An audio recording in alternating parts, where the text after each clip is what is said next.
Yeah, you just try again, don't you? Yeah, it always works. Well, it's done it recently.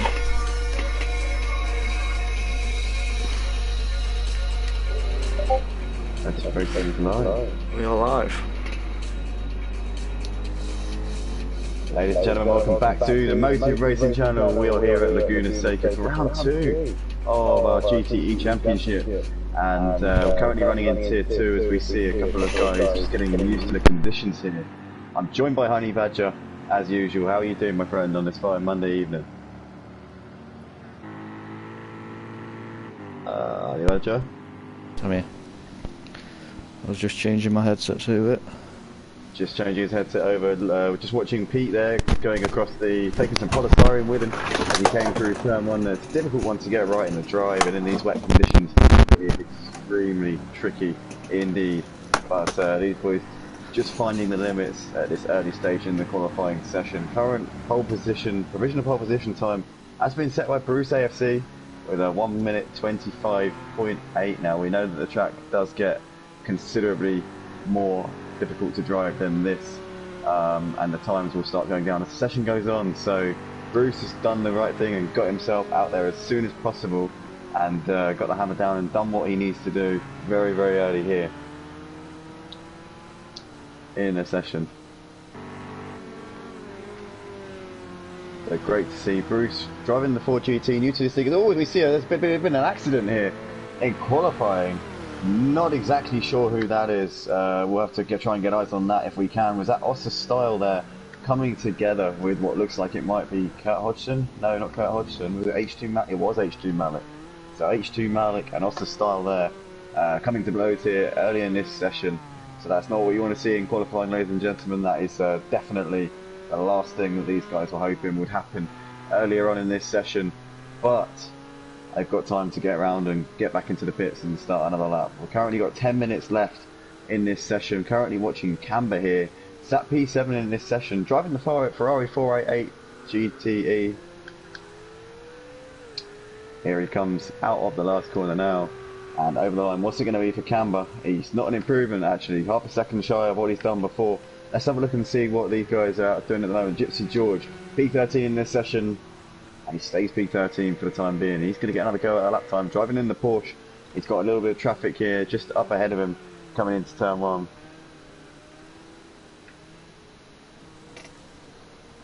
So here are a couple of our drivers, unfortunately unable to make this race tonight. Evan and Emo Guy, unfortunate last minute withdrawals here from this Tier 2 race. But at least they've notified us, so good on those guys for letting us know here on our Discord channel. And guys, if you want to get involved here at Motive Racing, all you need to do is join our Discord channel and become a part of this sim racing experience that you see right in front of your very eyes, exclusively on the PlayStation 4 platform on Project Cars 2.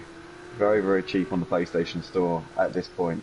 Nearly 3 years old, but still one of the major sim racing games in the world. As we see Pete coming over the line now, currently it's at P3 and he improved his lap time by 1/10 of a second, but still not enough to put himself on the front row. Pete obviously has raced with us in the GT3s and the LMP2s on Super Saturday, you would have seen, and also raced with us last week in the GTEs. Good to have him out on track tonight and doing a great job here, just a second off the pace in the wet conditions, driving the Corvette, the yellow livery Corvette. So that is a beautiful, beautiful sight there as we see him get very, very wide there coming through turn 5, and that will be that lap time pretty much done and dusted. Who's this coming around the last turn? It's H2 Malik. Let's see if he can move himself up the order. Currently sat P5 in this session. H2 Malik comes over the line and he can't improve for the time being, stays where he is. Still lots of time left in this session though. Oh, let's turn that off. Jeez.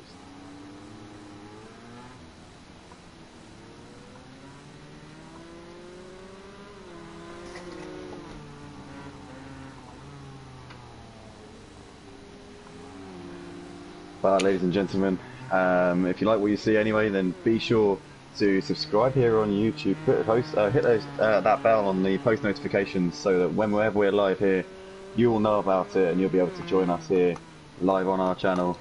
Watch H2 Malik coming here up towards turn 6, and he spun the car. It's just lighting up the rear tyres. They're trying to get some temperature in those wet tyres. Obviously, light rain. The rain is not really falling as much as these guys would have hoped for with these wet tyres. So the grip can be at a premium in a sense. And you can see here Chris Pisser coming up towards turn 6 now, the same place that Malik you just saw spinning.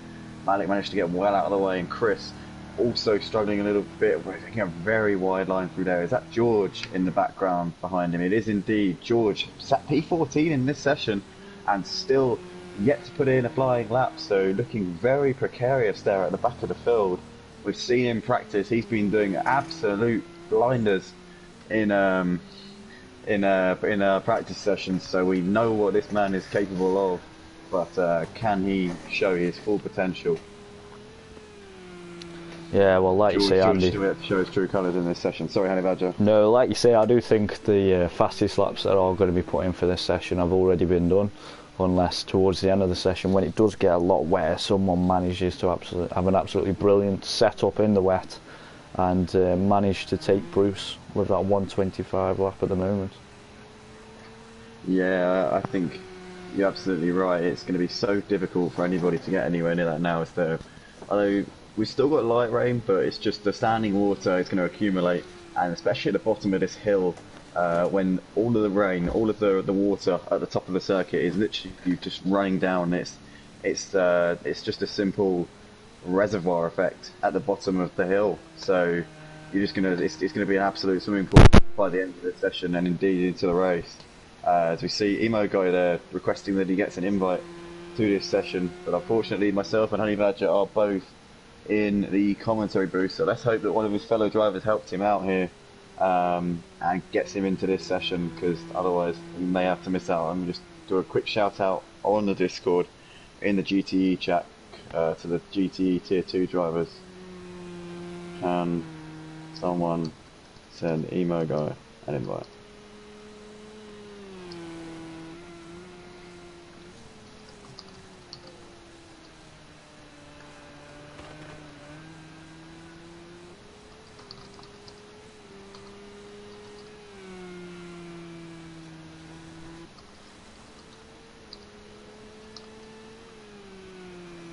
So there we go, he's watching George now coming in towards the final corner with 4.5 minutes to go. Will he improve? Currently sat last, unfortunately, 21 seconds off the pace. Maybe trying to warm those tyres up, waiting for it to get a bit more wet.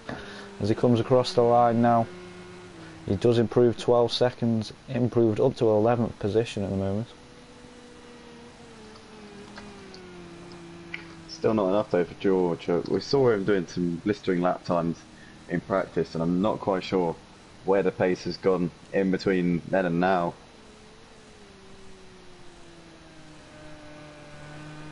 Currently 8 seconds off of pole, and I don't think anybody's improving by the looks of it. I think the times have pretty much been dropping down ever since the middle of the session. The last improvement we saw was Pete going at a 126.7. As we see George currently 3/10 up on his personal best. His personal best though is, as I say, 8.5 seconds off the pace.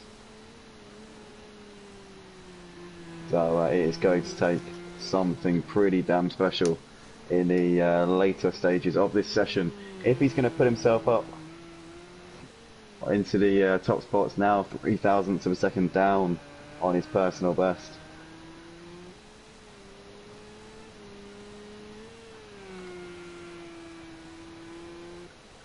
But here comes Gypsy George into the final 2 turns now. Very, very tricky with the puddles, sometimes forming on the inside. It looks like the rain's not quite heavy enough for that sort of type of situation just at this stage. But in he comes to the final corner and gets a nice exit, not too much curb on the way out as he comes over the line. Gypsy George currently sat P11, and he stays P11 unfortunately. Looks like that is going to be that for him. Bruce, Chris, Ossis Style, Kurt Hodgson, Camber, J Palm, Smokey Devil, DJ Phil, CMC and Lucky Star all out there on lap times. But I don't think there's going to be any changing here as we come into almost the last 2 minutes of this session. Currently seeing Camber here with a bit of traffic in front of him. Let's hope he can negotiate it without any dramas to speak of. Here comes Camber. It looks like somebody's gone very wide. One of Camber's teammates there in the Ferrari 488 has gone way out of shape as Camber comes over the line. And yeah, 2.5 seconds off of his personal best. So we hear some major feedback there from Honey Badger. We've just got a comment here from one of our Tier 1 racers here, Falcons. Could we please put a pin in that one, mate? Thank you. We got a comment here from Falgus saying, this must be a joke, I'm absolutely certain, saying slick tyres or no? Well, Falgus, I hesitate to think what would happen to anybody chancing on go on the slick tyres here in these conditions. Probably end up over the fence, or maybe, I don't know. I mean, ask Malik what happened at the bus stop at Daytona. It happened something similar to that. Anyway, Bruce currently sat provisional pole. 1 minute left to go in this session, guys. Thank you very much for joining us here on the YouTube channel. And if you like what you see and you want to get involved in the racing and the action and the on-track drama, then be sure to go to our Discord link, which is on our YouTube homepage. It does need updating, so let me do that now before I forget. I have posted it in the comments, so have a look in the comments, guys, if you do want to join the Discord. Stuff. Live comment section there.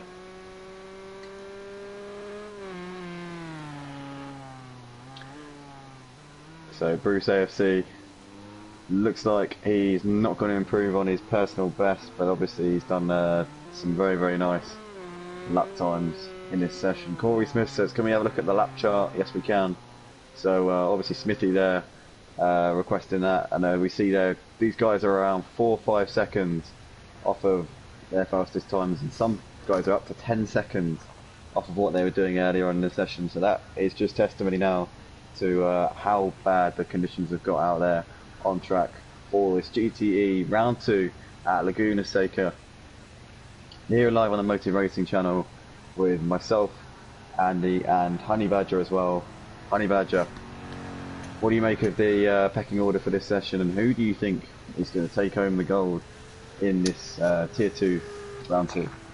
Well, I suppose obviously Bruce looks to be on the pace, but I think it's all going to be about consistency throughout the half an hour race we've got coming up. As we saw in the LMP2s last weekend, obviously the rain made a massive difference with puddles building up at every lap. It was changing, so these boys are going to have to pay attention to that. With it being a lot more elevated than the race at Monza in the LMPs, there is going to be a lot more puddles built up. Yeah, I agree. It's a bit like it's a little bit like a aqueduct in a way. What you've got here, the amount the level changes and stuff like that, elevations, I know I just said. So yeah, it's like tricky. It's like when you race at Brands Hatch. If you've ever raced at Brands Hatch and you're in the rain on your wheel, as soon as you go down Paddock Hill, you just what's it called? Aquaplane. That's the word, aquaplane. So coming down the corkscrew at the bottom, you'll have probably no grip coming into the that long left-hander. Yeah, between Paddock Hill and Druids, because it's just because all of the water from Druids and from Paddock Hill meets up in the middle, and it's impossible to get any sort of traction through there. Usually at Brands Hatch they red flag the race if the rain gets too severe for that very reason. But here we are, guys. So that was the qualifying session for round 2. Bruce AFC taking pole position ahead of Chris Pissock, who will join him on the front row. We've got Pete and Oscar Style lining up behind those guys. H2 Malik and Kurt Hodgson, Camber Harris, Jay Palm and Smokey Devil completing the top 10. Then we've got Gypsy George. Unfortunate for him, didn't really get a lap in. We know he's capable of much more in the race. DJ Phil lining up alongside him. We've got CMC and Lucky Star. CMC, unfortunately, not having a great one tonight. Was the race winner last night at Road America in the USA Series in the Indy cars. So massive shout out to him, on a high at the moment, but unfortunately not continuing his rich vein of form in this session.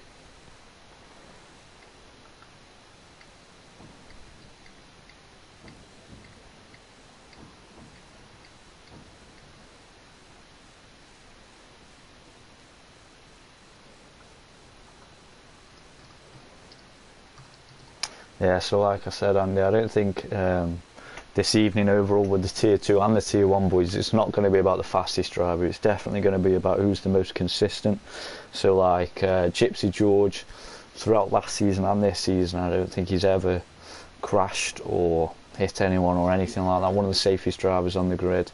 And the same for Tier 1, you've got Altel there as well, just plods around. Not the fastest driver, but definitely two of the most consistent drivers we've got. So if these boys further up the grid start making mistakes, then George will be able to close that gap in. As we're just watching now, the boys are just putting the setups in as to whether they're going to go for low fuel, try and get away from the start, we don't know, and then a pit stop later on, maybe get some fresh wet tyres on, a bit more grip towards the end of the race when it is wetter on the track. We don't know what's going to happen yet. This is a 30-minute race, ladies and gentlemen, if you're just joining us. We are about to get underway for our Tier 2 GTE Championship Round 2 here live at Laguna Seca. Unfortunately it is raining, but these boys are well up for a race this evening.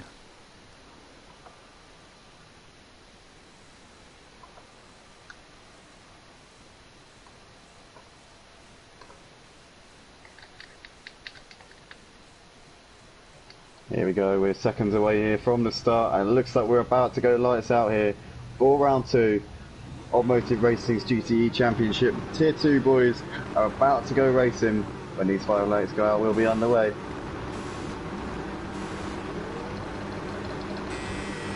And lights are out, we're underway. Great start there from Chris on the right hand side. Bruce gets a little bit bogged down, almost loses the car. In fact, he has bogged down and lost the car coming off the line. In the meantime, it looks like Chris gets a great start up towards turn 1. Coming down the hill, we've got H2 Malik taking advantage of that horrible start there from our pole sitter. And it looks like he's fallen way back down the field, almost down to last place. Absolutely horrible there. The worst possible start for Bruce AFC there, Honey Badger. Yeah, very unfortunate. It looked like that Ferrari just span up off the start and began wanting to do donuts, and they had nowhere to go apart from backwards. Yeah, it seemed like he had absolutely no chance. Like, you just can't start the car like that in the rain. Unfortunately, had his foot to the floor, and that's a no-no on Project Card in these GTEs. Unfortunately, learns his lesson a little bit too late there, but hopefully he can make his way back through the field. It's at P13 in this session. Let's hope the damage on that car isn't too severe. In fact, I believe in Tier 2 we don't run damage. Damage is visual here for this one. Tier 1 boys can be running full spec, but for this one it's just visual damage. So she's got away with that one just a little bit, and thankfully the boys who ran into him also likewise. As we see there, is that Chris going Chris? Very wide. That's the race leader. So everybody seems to be struggling here on this opening lap. Chris now dropping down to 5th place. Oh goodness me, that is going to release Pete into the lead of this race. Brilliant stuff for Pete as he comes around the first turn now and up towards turn 1. Fantastic to see. Pete getting a chance to show what he can do in clean air now, and a massive shout out also to Harris. Harris is our late stand-in for this race. Was brought in as a last-minute replacement, or for I think Quiet Man it was, who hasn't really turned up to races this season. So Harris ends up with a great chance here of taking some good points here, if indeed he does become a permanent driver in this GTE Tier 2.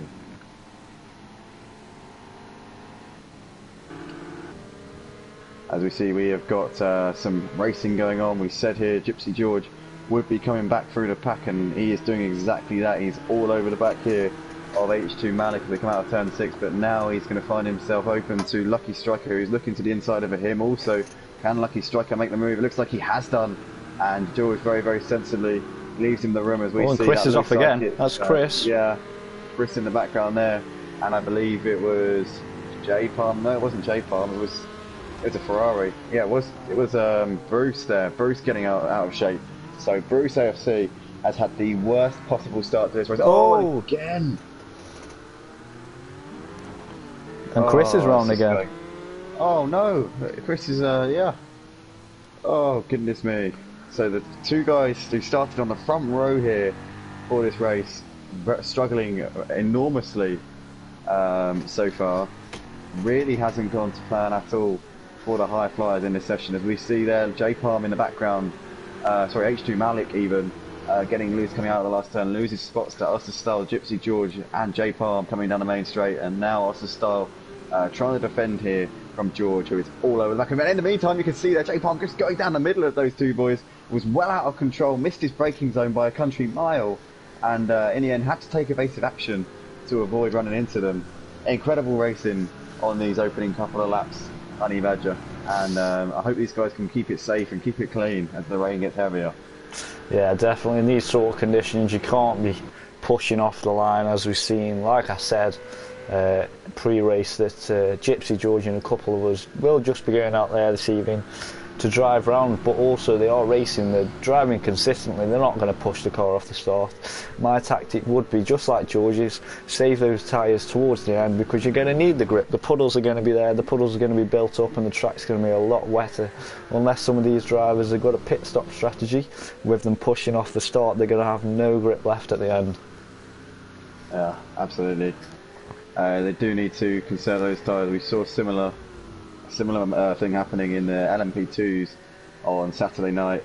Live on here on the Motive Racing channel, lots of guys took the life out of their tyres early in the race on the wets, and it was just a situation of the guys who were easy on their tyres in the early stages managed to come back later on in the race and had so much more grip. As we see Oster Style here coming over in fourth with, it looks like he's put a little bit of space between himself and J Palm, not much. It's not like he's safe from him or anything, but he's got put in a good lap time last time around. Although having said that, when you look at the timing boards, he was actually 2/10 slower than J Palm, so still a pretty close battle between those guys. Then you got Gypsy George, who made a good start to the race, but unfortunately got in a little bit of a tangle.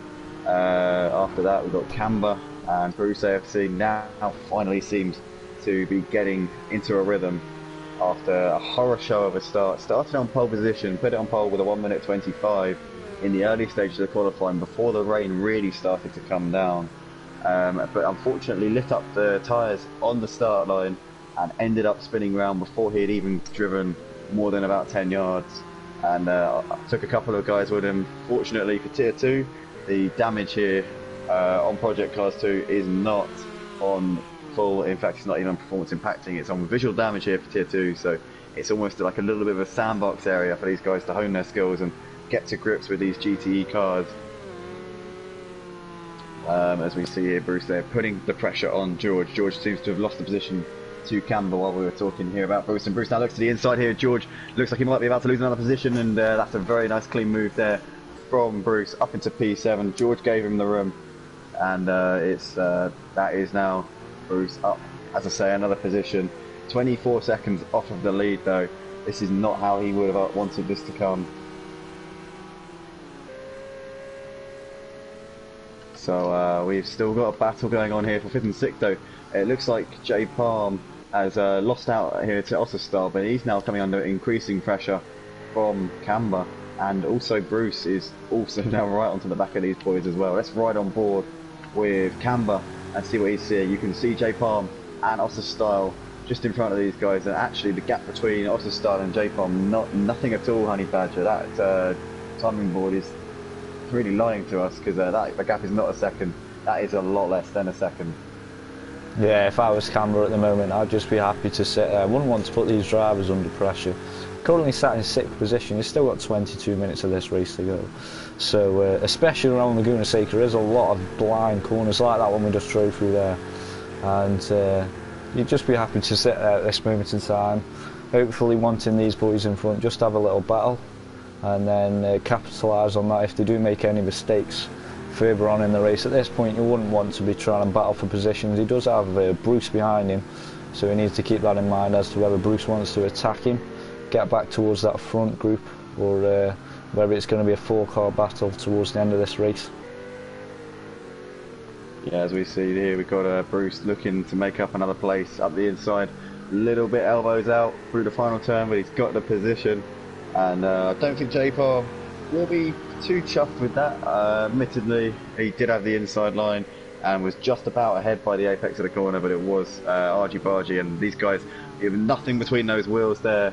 You could put maybe a blanket between those two wheels as they came down the hill, but these guys keeping it clean and respectful, and it looks like Bruce has also, sorry, Cam, Bruce there was looking up the inside of J Palm, but unable to make it happen just this time around, having to back out of that one. J Palm looked like he was almost about to lose 2 positions there, coming down the hill. But Camber doing a good job now, and maybe he can set out after Oscar's style. This will release him into some clean air.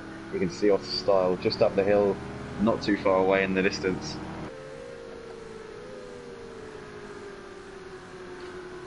But we're going to stay with Bruce AFC, who's been making his way back through after a turbulent start to this race. He's going to look to the outside here of J Palm. He's got the outside line coming into the corkscrew. J Palm will hold the inside, as is his right, but it looks like Bruce is round the outside and up ahead of him. Needs to avoid the puddles on the exit of the corkscrew. He has done. The puddles not forming at the moment. The rain seems to have held off sufficiently enough to... Oh, is Bruce almost losing it coming through the final section? Oh no! Oh my goodness. The commentator's curse, Andy. Commentator's curse, well and truly there for Bruce. But as I say, I hope if the Tier 1 drivers are watching this, they can learn and know that during the races just to relax and not begin to push, because like I said, coming after that corkscrew, it's all downhill, and that's where the puddles are going to get worse and worse throughout this race. We do still have 20 minutes to go. We're only a third of the way in. So from now on for these drivers, as I say, it can only get worse. Yes, absolutely. And for Bruce, it seems to just not have it sorted in these conditions at all. So it's going to get harder and harder for him. I don't know whether it's just the traffic is just finding it too difficult, making his way back through a pack. Obviously, starting at the back does tend to separate the best drivers from the rest. It's easy enough when you start from the front, but it's a whole different ball game when you're making way back through. But having said that, though, I mean, Bruce was doing a good job. He was picking people off by about a car a lap up until, you know, about a lap ago.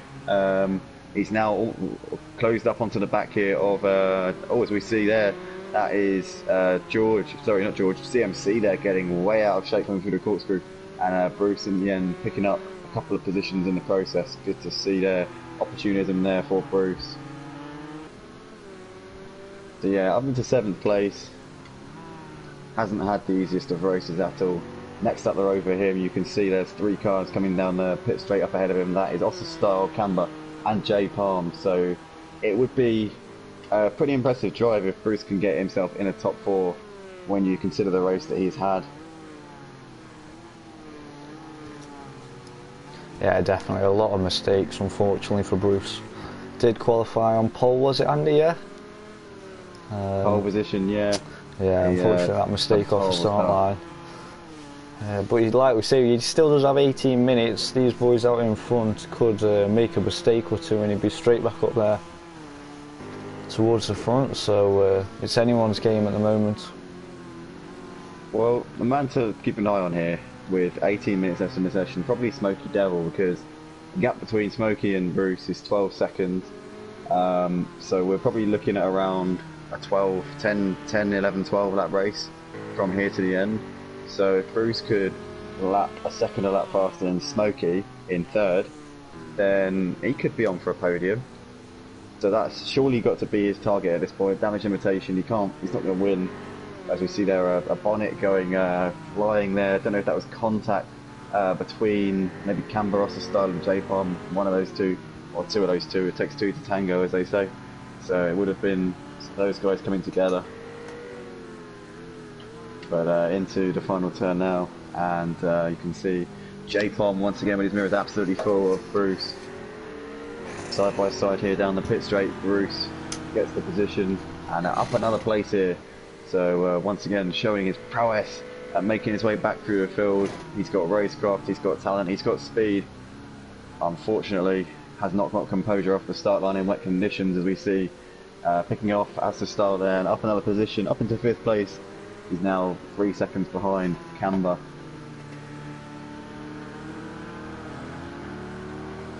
3 or 4 seconds off of Camber, timing board. Again, telling lies to us.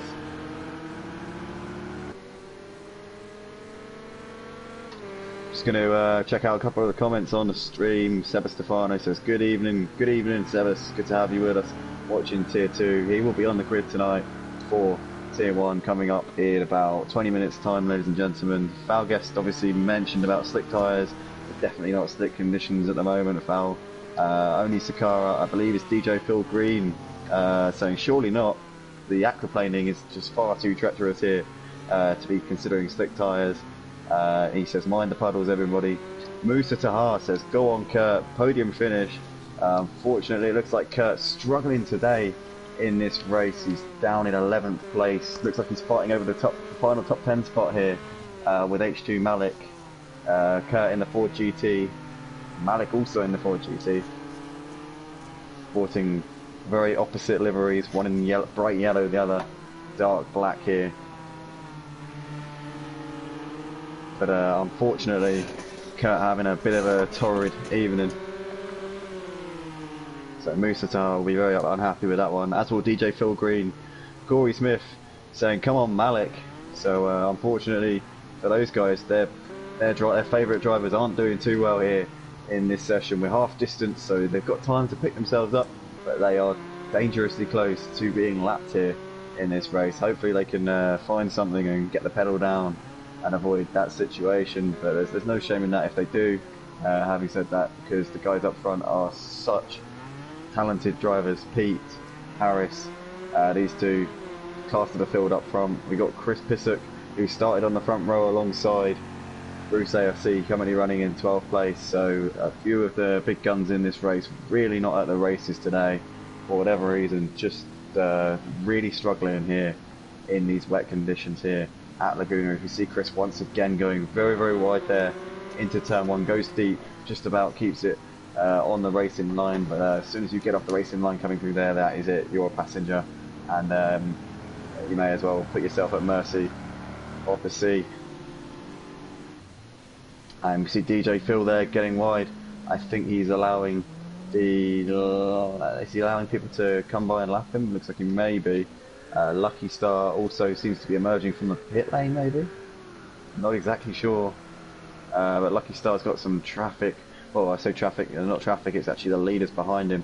That is, trying to work out who that is.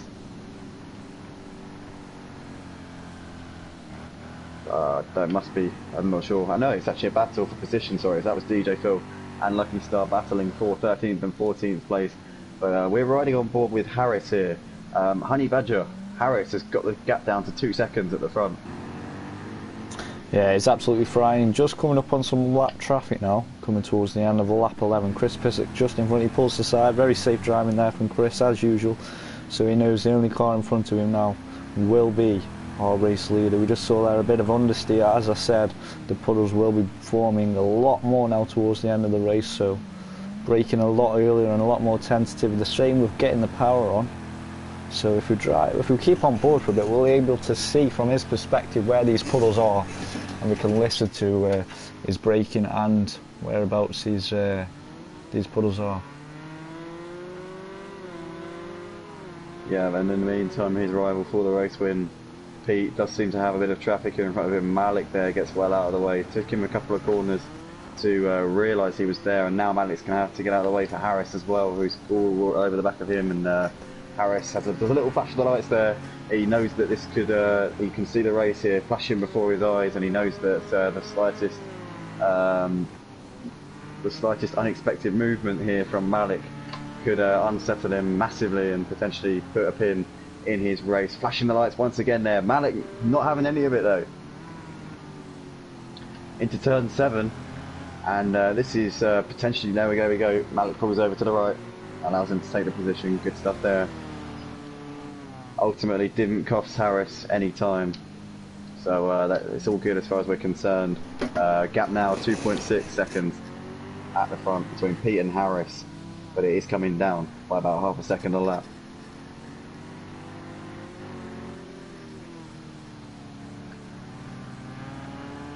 The only G saying you can't plant your foot down at the start. No, we noticed that at the start, G. I don't know if you're watching at the when we went lights out, but um,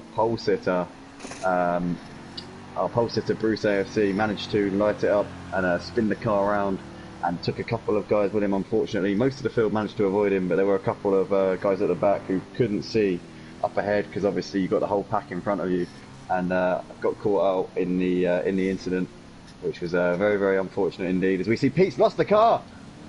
Pete has had a moment here, the race leader, and that has allowed Harris to take the lead. Wow. Unbelievable scenes. So Pete was leading the race by 2.5 seconds here, and now all of a sudden the balance has swung in the favour of Harris. I'm not sure if that was a lapped car getting involved in the proceedings. I actually missed it. I was actually looking down at the comments section on YouTube. Did you manage to catch that, Honey Badger? No, but obviously we've only got a third of this race to go now. Harris has been chasing for the last 20 minutes. Will he be able to get that gap going even more? It does look like he's got that Corvette set up perfectly for this evening's proceedings. A wild card this evening is definitely showing these tier 2 boys how to drive around Laguna in the rain. Oh no! Somebody spun out on the left-hand side. That's a yellow Corvette by the looks of it. Is that who is that? That's Kurt Hodgson there, getting way out of shape. So Kurt Hodgson's going to have to be aware of Pete, who's coming around the last corner now. You can see he's in a sandwich between the two leaders. It's quite a big sandwich, to be fair. 6 seconds between the front two now, and Pete looks like he's thrown the race away. As we see Harris, our new race leader, on his debut here in the Motor Racing League. Great to have him out on the track here this evening, showing these guys how it's done. And we never actually see him in a race here. Hopefully, if possible, we'll try and get an interview with him after this race. And obviously there is a spot available in Tier 1 tonight. So Harris, obviously having never raced in a race before, actually did fill in our reserve driver form for the GTEs tonight. So if a spot is still open in Tier 1, we may be able to get him in for that one as well. As a reserve driver, obviously ineligible for points before people start saying it's not fair. He's ineligible for points, can't score points. It's just it's not a way to fill the gap. Obviously people who drive in another tier officially can't enter, but Harris is a reserve tonight for Tier 2. But in he comes towards the last corner now. We've got 8 minutes left to go in this session here, live on the Motor Racing channel. The only G says in the comments, I wonder if they're using ABS. I should hope they are. You could put the speedo on, that'll show it, Andy. Yes. So he's got traction control on, Harris has.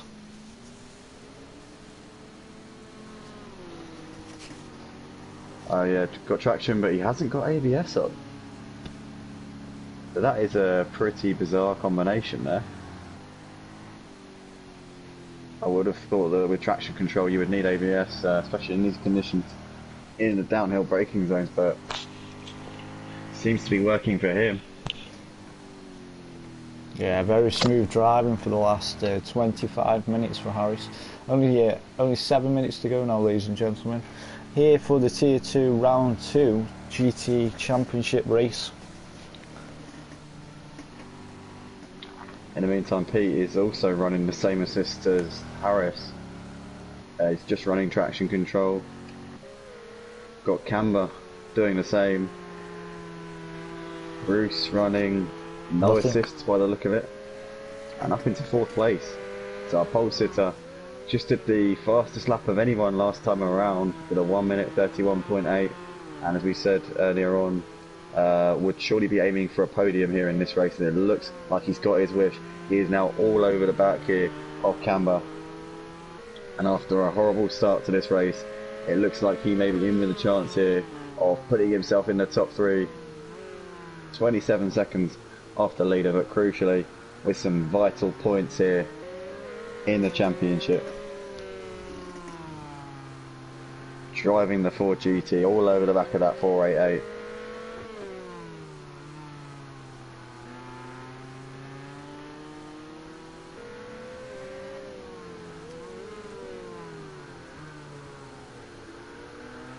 Is he going to try and get a nice run here out the last corner? Looks like he's a little bit too far back to make a move here on camber as we come over the line to complete laps 15 of the race. On to lap 16, coming down the hill, and he looks like he's got some much better straight line speed here. Is he going to go for a move? Can he make it happen in turn 1? No, he cannot. Looks like camber just going a little bit offline there, coming through turn 1 and now through turn 2. Up towards turn 3 now. And it's still as you were, still Bruce. Looks like he's going side by side though, and camber doesn't make it too difficult for him. Looks like he knew it was a formality there, Honey Badger, and didn't really make too much of a fight of it. Yeah, absolutely brilliant driving there from both of these boys. Obviously, Bruce tried to get the cut back out of the first corner, and he couldn't get it done because the third corner was a right-hander and he didn't have the racing line. But he changed his tactics up and managed to get it done in the next corner, and now he's away to try and catch up to these couple of drivers in front if they do make a mistake.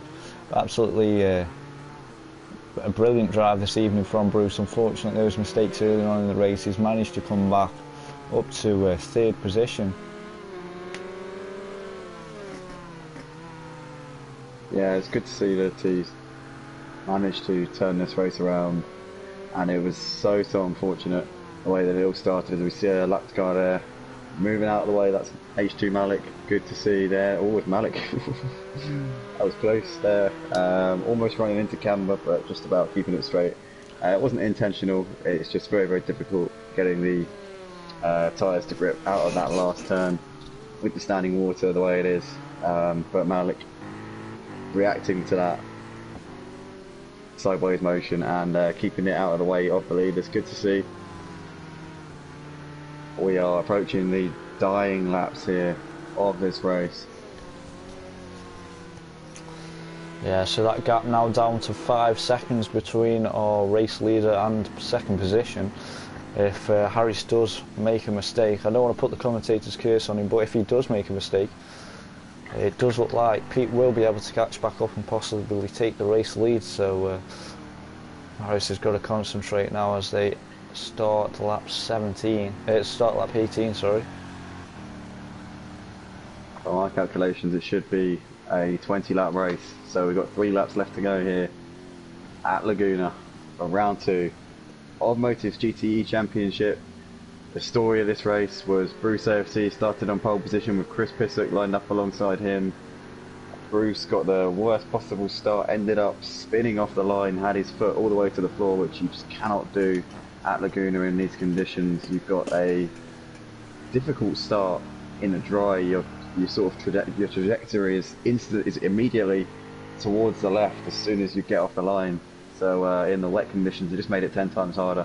And so Bruce spun instantly as soon as he put his foot down, which allowed then Chris Pissock to take the lead of the race. He then had a horrible first lap, ended up spinning out, coming through the third to the last corner. That released Pete into the lead of the race, and Pete pretty much held the lead up until about a few minutes ago, up until about maybe the last 10 minutes of the race. Harris was gradually closing the gap, and it was just under 3 seconds when Pete ended up having an incident. I'm not sure if it was back markers or if it was just him losing control of the car, but whatever the situation, Harris ended up with the lead of the race with about 10 minutes remaining in the session, and we're about 5-6 laps on from that, and we're on to the final 2 laps of this race, starting lap 19 of 20 here. And Harris, our late stand-in and reserve driver here at Motive Racing, looks like he is going to, as my friend JR would say, take home the bacon here, barring any kind of major catastrophes in these final 2 laps. Yeah, you're not wrong, Andy, but like I say, 6 seconds, a spin that could soon come down in these difficult conditions for our Tier 2 drivers this evening. Hopefully the Tier 1 boys, like I said earlier, are watching this and taking advice, as we're saying, just consistent driving. They don't need to push, and as we see, Harris looks to have the most grip towards the end of the race, saved his tyres towards the start, and he's managed to catch up to our leader and get past. And as Andy said, it does look like he's going to win this one. Definitely, as we see Bruce AFC, he's put some little bit of a gap here between himself and Camber. Also Camber, massive shout out to him, has driven a fantastic race here in the wet, currently running in 4th place. The battle for 5th place looking very, very close though. J Palm and Oscar Style separated by not very much at all. And looks like Smoky Devil also looking to get involved in this, but he's a little bit too far back, just putting a lap there on H2 Malik. Sorry, I got hiccups. I don't really have hiccups today, I should be drinking more. Don't get enough hydration, guys, sorry about that. So Harris comes over the line to start his final lap of the race into the Big Dipper. I don't know the actual name of the corner. And up through turns 2 and 3. And what a debut it has been for Harris, bursting onto the scene here at Motive Racing. Could not have gone any smoother tonight. Started a little bit further back, but made his way back through. Found himself in 2nd after the 1st lap, and duly, or it wasn't the 1st lap that he got up to 2nd, but it was the early stages of the race, and fought his way closer and closer to the then race leader Pete. And as soon as Pete made a mistake, got out of shape, he was right there to capitalise. Found himself with the race lead, and he's gradually just pulled out the gap, now sat at 7 seconds, as out of the corkscrew for the final time. Our reserve driver making his debut here at Motive Racing into the final 2 corners. Got a bit of traffic up ahead of him, but he will not meet that before the checkered flag. Into the final turn here at Laguna Seca, Mazda Raceway. Out of the last turn, Harris is going to take the victory here for round 2 of Motive Racing's GTE Championship. Phenomenal job there. Gets off the mark in his first ever race here. Pete comes over the line in 2nd place. Commiserations to Pete. Unfortunately, made a mistake in the final third of the race. We got Bruce here. What a comeback here from Bruce. Found himself more than 30 seconds off the lead. Looks like it's going to finish within 30 seconds of Harris. So in the later part of the race, Bruce was absolutely flying. But unfortunately, the early stages were not kind to him. Does a 1 minute 31 over the line at the end of the race. Good stuff there from Bruce. A podium finish. Camber brings it over in 4th. Great performance from him. We've got J Palm coming round in 5th. Looks like he's going to hold off Oscar Style here in this little battle. See Oscar Style there in the background in the 488 coming around the last turn. Smoky Devil in the BMW is going to come around a very creditable 7th place, not 5th place. What am I on about? Gypsy George in a Porsche. Saw him doing some blistering lap times in practice, but unfortunately when it came to the race it wasn't meant to be. Into the final turn, and it is going to be some solid points here for Gypsy George. Last man on the lead lap, unless I'm very much mistaken. And that is a wrap, folks. Yeah, well done to all the drivers this evening. Harris obviously took the victory in brilliant style. I think the fastest lap though came from Pete. I'm guessing that was towards the start of the race though. Are we going to stay live or are we going to wait until the Tier 1 boys are out for qualifying, Andy? Might as well stay live, I think, because otherwise we just lose the audience, don't we? Because I'd noticed a lot of the guys on YouTube stream did turn off after the LMP2 Tier 2s the other night. I just want to remind everybody that we are about to come back on.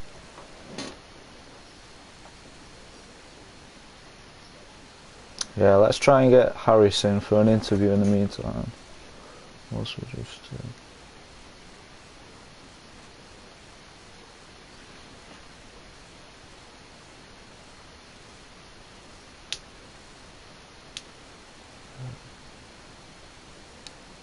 like to um, basically just tell everybody that if you want to get involved in the racing that you see out on track in front of you, then be sure to click our Discord link that says Discord in a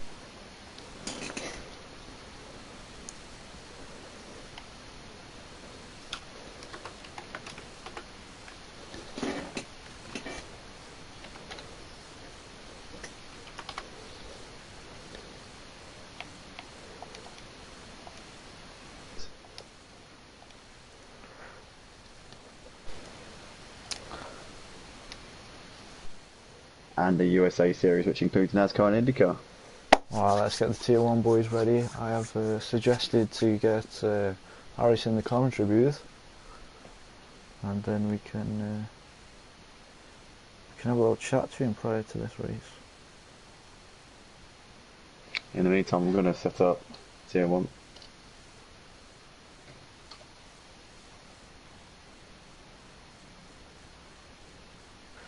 Do you want me to set it up, seeing as my Wi-Fi like? Yeah, do you know all the settings? Yeah, it's the same, isn't it? It's the same, isn't it? Yeah, except that the sprint race is 20 minutes. Yeah, I'll get instead it. of half an hour. But yeah, more or less. Same weather. Yeah, same. I'll invite you, then you can get all the drivers in.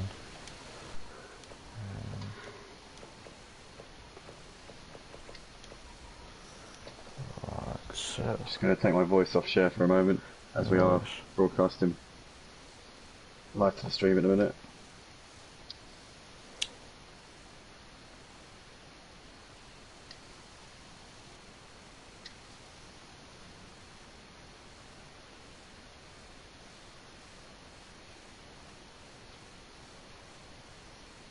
okay.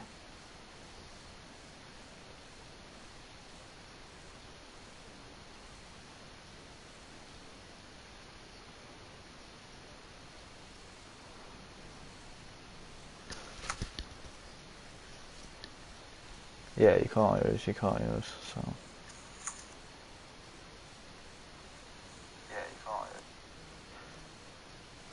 Wait, you can't hear you, so have I got to turn my mic off sharing? Yeah. There you go, it's done. No, it's alright, I didn't really notice much different, apart from when obviously stuff was going on. That, I don't know, it depends. Depends what you're enjoying, mate, I suppose. People like you for getting excited about racing, but obviously Harry says he wants an interview. I messaged him on PlayStation. I have suggested him. Do you want me to put my audio back to share? No, wait, get him in qualifying. Get him in qualifying just to burn a bit of time.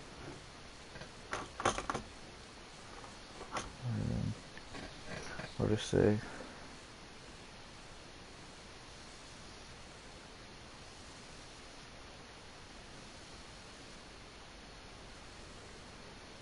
Has anyone joined you? Have we sent him back?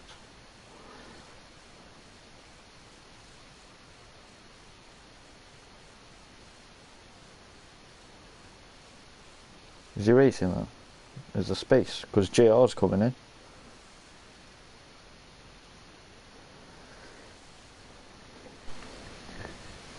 you want me to try and send something back? So.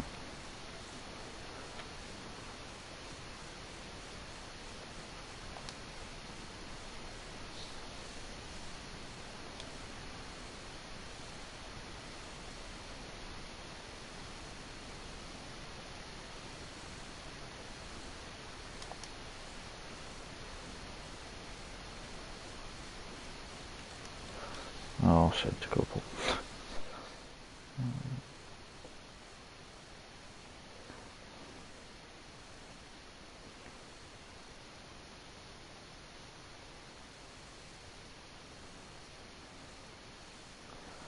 Oh, fuck. Yeah, fuck.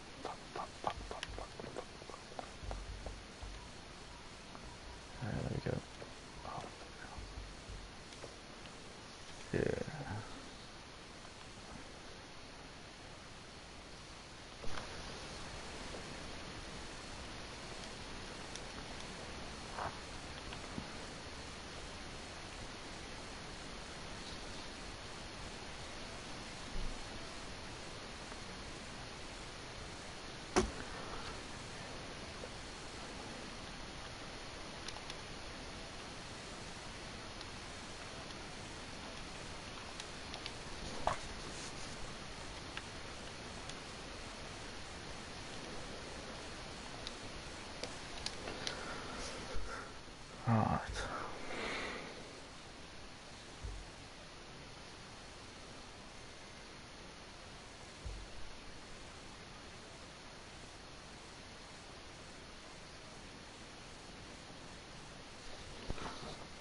What's midi?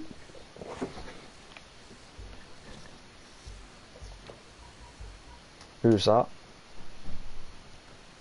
Ah.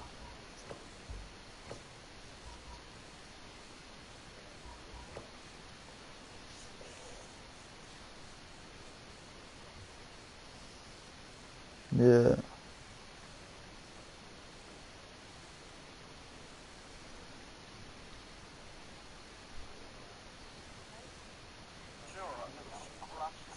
Very, mate. No, I've run out, mate.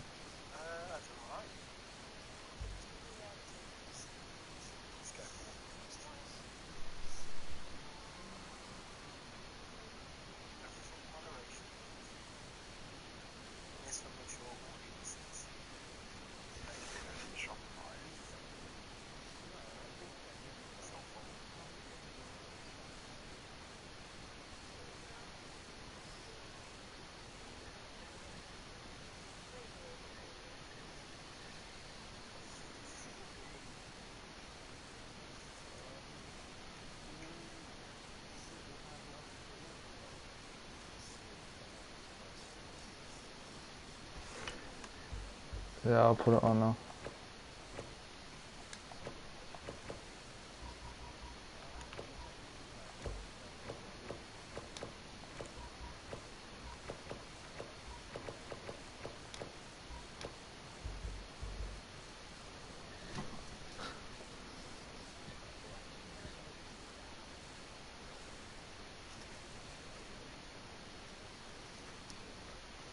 Wait, oh, there you go.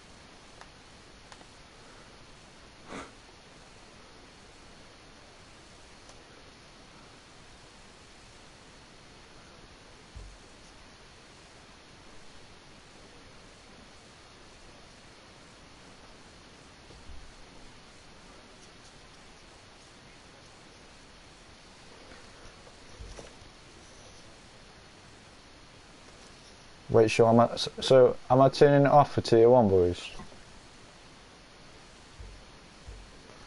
Boys, am I turning off driving aids then?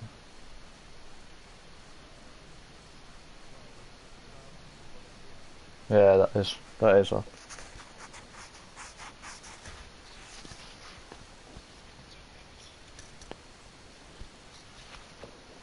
Yeah, boy. It was last week.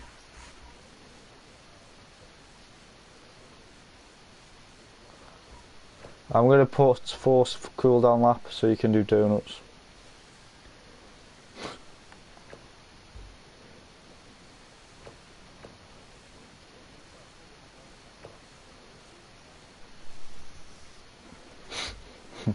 Don't start this again.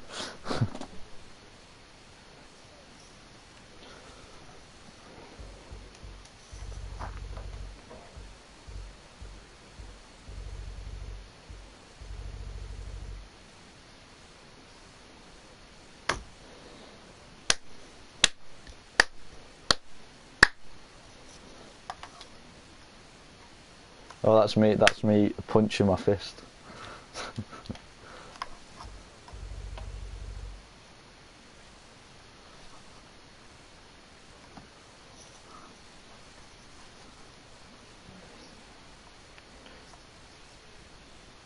If he wants to race, he can race. He might not to.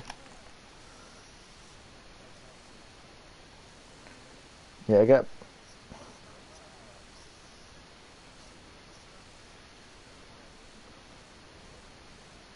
yeah, he won.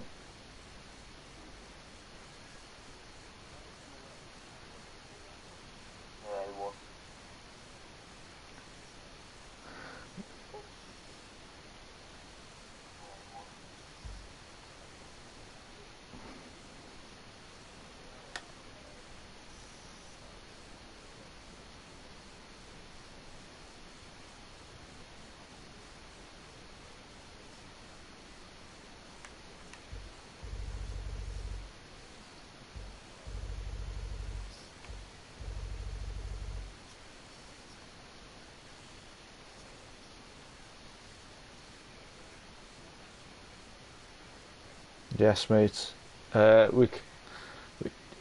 mean, yeah, mate. We can do that either during qualifying. Probably you're going to want to set a lap, but after the races if you want to.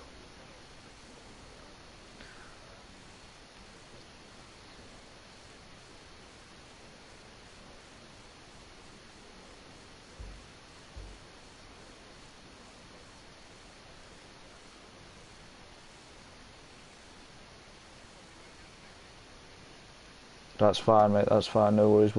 If you don't want to race in this one, I'll just invite you to the party chat and we can have a chat about the last race. All right, mate. Jump out of this then, and then I'll invite you to the party. No, that's one, mate. Fair enough. Nah, don't. No, no, no, no. Don't, man. Don't, Andy. Leave it.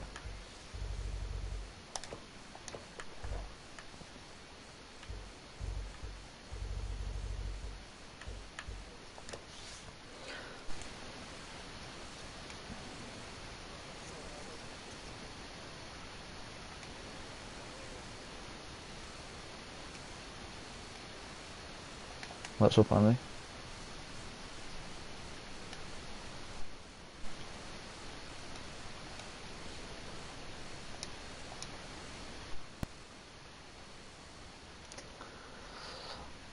Hello and welcome back, ladies and gentlemen. We are just about to get started with our Tier 1 boys. Sorry about that slight delay there. Our Tier 1 boys are now all on the grid, about to get started for their qualifying session for the sprint race this evening. You're joined here with Honey Badger Matt. Andy is just talking to the drivers at the moment, and he is about to join me as well in the commentary box. We shall be having a chat as well with our Tier 2 race winner, which just took place. If you did miss that, that shall be uploaded shortly. Andy is back.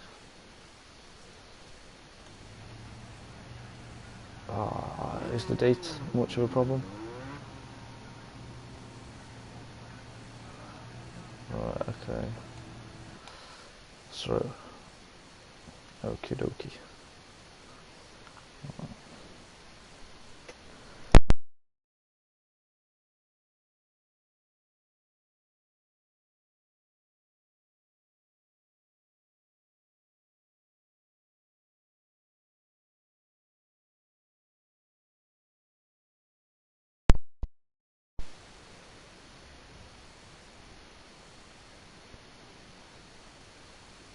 I didn't change anything. That's what it must have been for the Tier 2 then as well.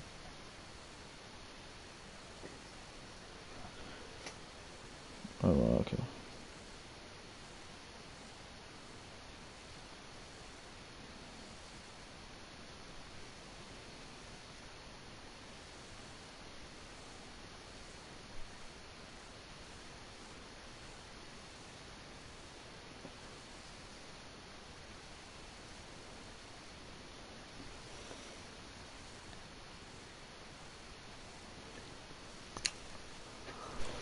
So, mate.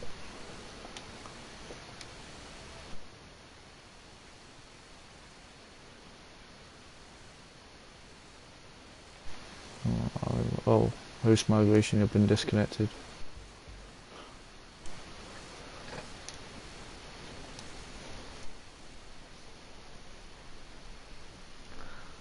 Let me invite everyone and then you get yourself back in. Well, then leave after a few people.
Not yet.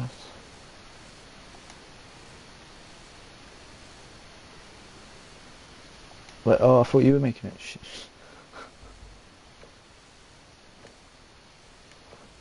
Sorry, I was just there. I thought you were making it.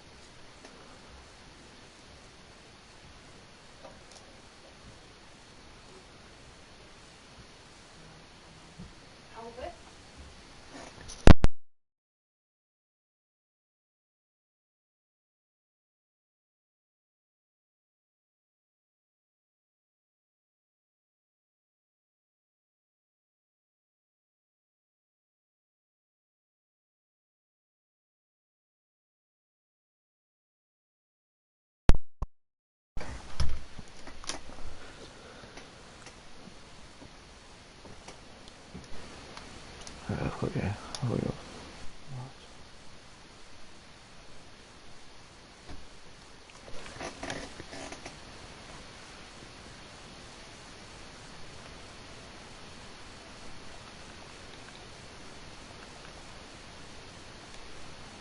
Yeah, so.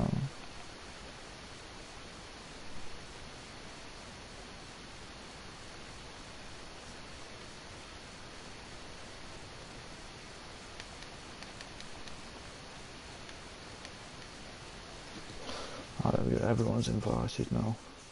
Sorry for this hold up, guys. We are about to get underway. Obviously, if you did watch the tier 2 race, it was full of action, and we hope we can get this grid full. We're just waiting for the drivers to join now, and then we can get underway with the proceedings for our tier 1 boys for round 2 of their championship in the GTEs.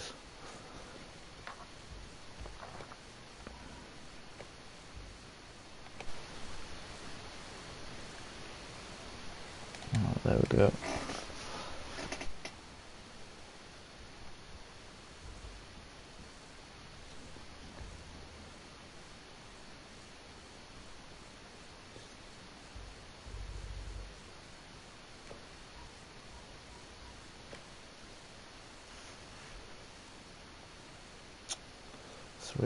Three people missing.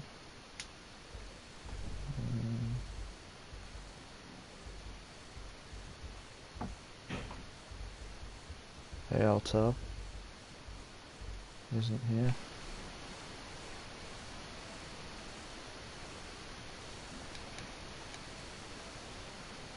There's Arton, Ayrton, and Sebas. Yeah, everyone's here. There we go. Sorry about the slight delay, ladies and gentlemen. We are getting underway now, and hopefully we can get our tier 2 race winner in the commentary box shortly.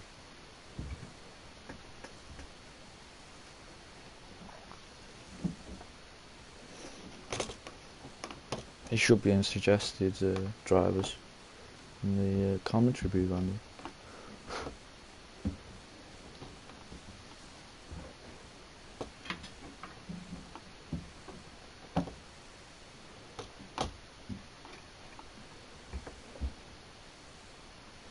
If you are watching, ladies and gentlemen, in the meantime, feel free to leave a comment. We can ask Harris regarding his first race here at Motive. He is live in the commentary booth now. How are you this evening, Harris, after that brilliant win at Laguna Seca? Yeah, I'm good. Can we just check as to whether your mic is set to share, and if you just go in the lobby, then it should be in audio settings. Just if it's set to share, then everyone on the stream should be able to hear you, and we can get your point of view from that race.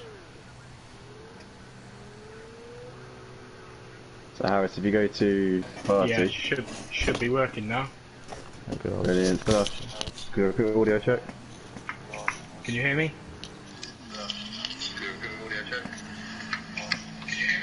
Yep. Yep, sounds good. Yeah, welcome along, Harris. Race winner. Saw you making a fantastic start, making a lot of positions on the first lap, and you're gradually closing in on the leader, who was actually Pete. And just tell us from your perspective what it was like chasing him down and what actually happened to him, because we missed it on the stream. Yeah, it was pretty tough. But yeah, I just have to minimise the mistakes, and I think he locked up second to last. I think trying to close in on a back marker.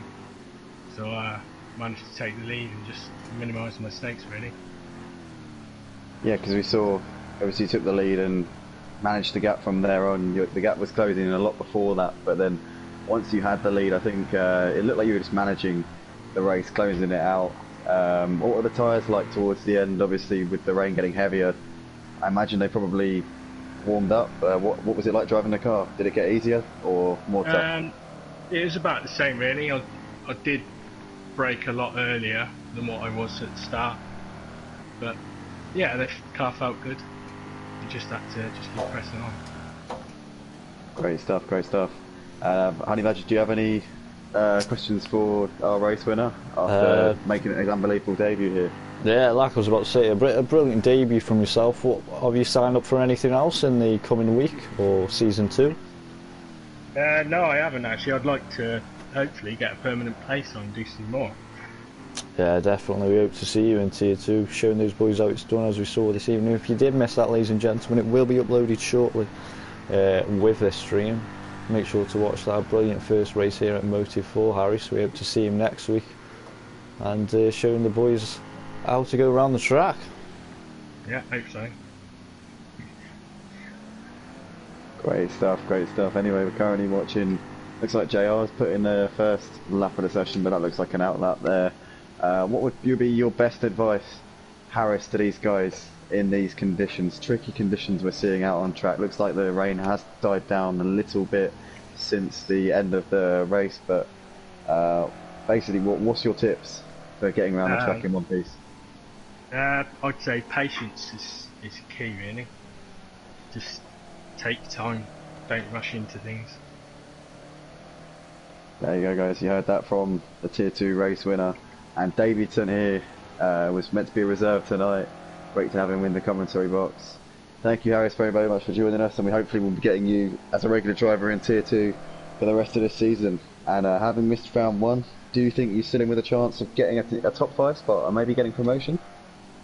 I'd like to hope so. I'm just on a controller, so I think a lot of the lads are on proper rigs, but we'll give it a go. My goodness. It's on a controller, guys, so that is some pretty serious race in there. It's not easy to do, especially around Laguna. It's one of those tracks where it's very, very difficult to race on the pad, so great stuff there. Good to have you with us, Harris. We'll let you get on with your evening. Thank you very much. And lastly, before we get off, or before we let you go, who do you think is your favourite for Tier 1? Have you had a look at the racing, or? No, I haven't actually had a chance to watch any of the Tier 1 yet, but I'll definitely watch the stream now. Like, after a chat to you boys. Fair enough. That's great to have you on with us, and we'll catch you very soon. Thank you very much for joining us, mate. Good to talk to you. Thanks for having me. Thank you. In the meantime, we're currently watching Archel here, who's just done the fastest lap of the session, actually a second clear of the rest of the field. So Honey Badger, would you look at that? That is some phenomenal wet pace there from Archel. A little bit quicker than what we saw from Bruce AFC in the Tier 2 qualifying. Yeah, definitely. Like we said in the Tier 2 race, definitely to get those fast laps at the start of the session. We're currently 5 minutes in now, so the rain will be taking its effect on these boys, slowing down their brake markers. And as we just see there, Carnage Venom just running a little bit wide as he returns to pit, maybe to change his strategy or engine up before he might go out again. 10 minutes left. Our 2 leaders currently in the pit. Our fastest lap on 1:25.4. You're joining us here live at Motive Racing, ladies and gentlemen. Our Tier 1 boys out on track at the moment, qualifying for their sprint race. After that, we do have the feature race. A couple of rule changes compared to normal leagues. We do not allow our top 5 from the sprint race to qualify in that one, mixing it up throughout the race, with the faster boys hoping to make it through to the front, take the win, but we also have a mandatory pit stop.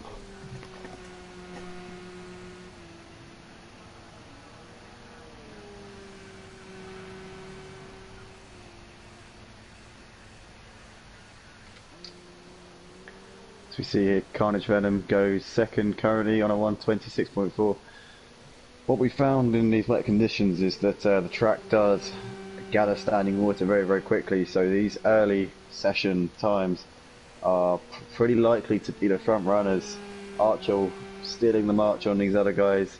Carnage Venom, and Stefano in third, 1.1 seconds up the pace. Then you've got the only G, we're just about within 2 seconds. Seba Stefano and Ugbar, the Flying Dutchman, doing a good job. Currently he's at P6 in this qualifying session. You've got Dalavan, who was runner-up in the feature race in the GT3s on Saturday and finished on the podium in the sprint. He's riding high in that one.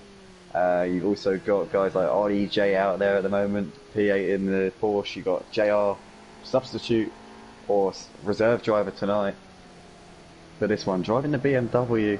Said in the build-up that he didn't want to go in the Chevrolet simply because he felt it would be unfair on his fellow competitors. I'm not quite sure how truthful that statement is there, but it's good to have him out on track with us, our resident commentator here for the GT3 Championship, coordinator, admin here on the Motive Racing Discord server.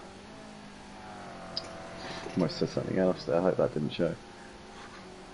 But anyway, almost mentioned an old league, an old league there, but just about dodged that missile. JR pulling over to the side. Don't know if he's ran out of fuel there. Maybe just getting track position so that he can get some nice clear open space for his lap time and put in an absolute stonker, hopefully here in this one. Yeah, like I said, for the tier 2 boys, obviously having a car just out in front of you, maybe a couple of seconds, the track, some of the corners here at Laguna Seca are blind apexes, and just being able to see that car in front of you will help you a lot. Knowing where to brake, knowing where to hit that apex, and possibly JR being able to move him up a few positions. Currently sat 9th, so we'll have to keep an eye on that. We are on board with Grandad Steve, just coming towards the end of his lap now, sitting 10th position at the moment, 2 tenths behind JR he is, so he's going to come across the line 6 seconds off his best lap, so not the best lap there for Grandad Steve. No, definitely room for improvement. He's 4 seconds off, but we know that Steve always goes better in the race than he does in qualifying, so we're looking forward to seeing him improve for the outing here, getting a bit of track time as we see Olimar coming into the final couple of corners now. The track is getting very, very wet. We're getting to the point now where the track someone spins there just in the background. Yeah, that was another Porsche, maybe ALTL. There is a lot of Porsches this evening, as usual here, and Ollie just hits the pit wall. Big shot there. Yeah, it's that's a very unfortunate there. As we see, it might have been John Boy spinning there because he's just coming into the last turn now. Honey Badger. Yeah, possibly. We do have a lot of Porsches, very favoured by our tier 1 boys. Always happy to share their setups with each other. And unfortunately, during practice today, a lot of explicit language was used due to these boys struggling. As we just see there, John Boy struggling in the Porsche. Commentator's curse, I guess that was, Andy. Absolutely, yeah. As soon as you start talking about these guys, you really don't want Honey Badger saying anything about you during a stream, as I well know. Every time I go on a racetrack, he always seems to mention my inability to turn left, I think it is. Oh, I'm pretty sure that is, Andy. I don't think it is. I mean, I don't know. I've done a few left turns in my time. They tend to not go so well. I'm not sure what it is. Something about turning left is a lot more challenging than turning right.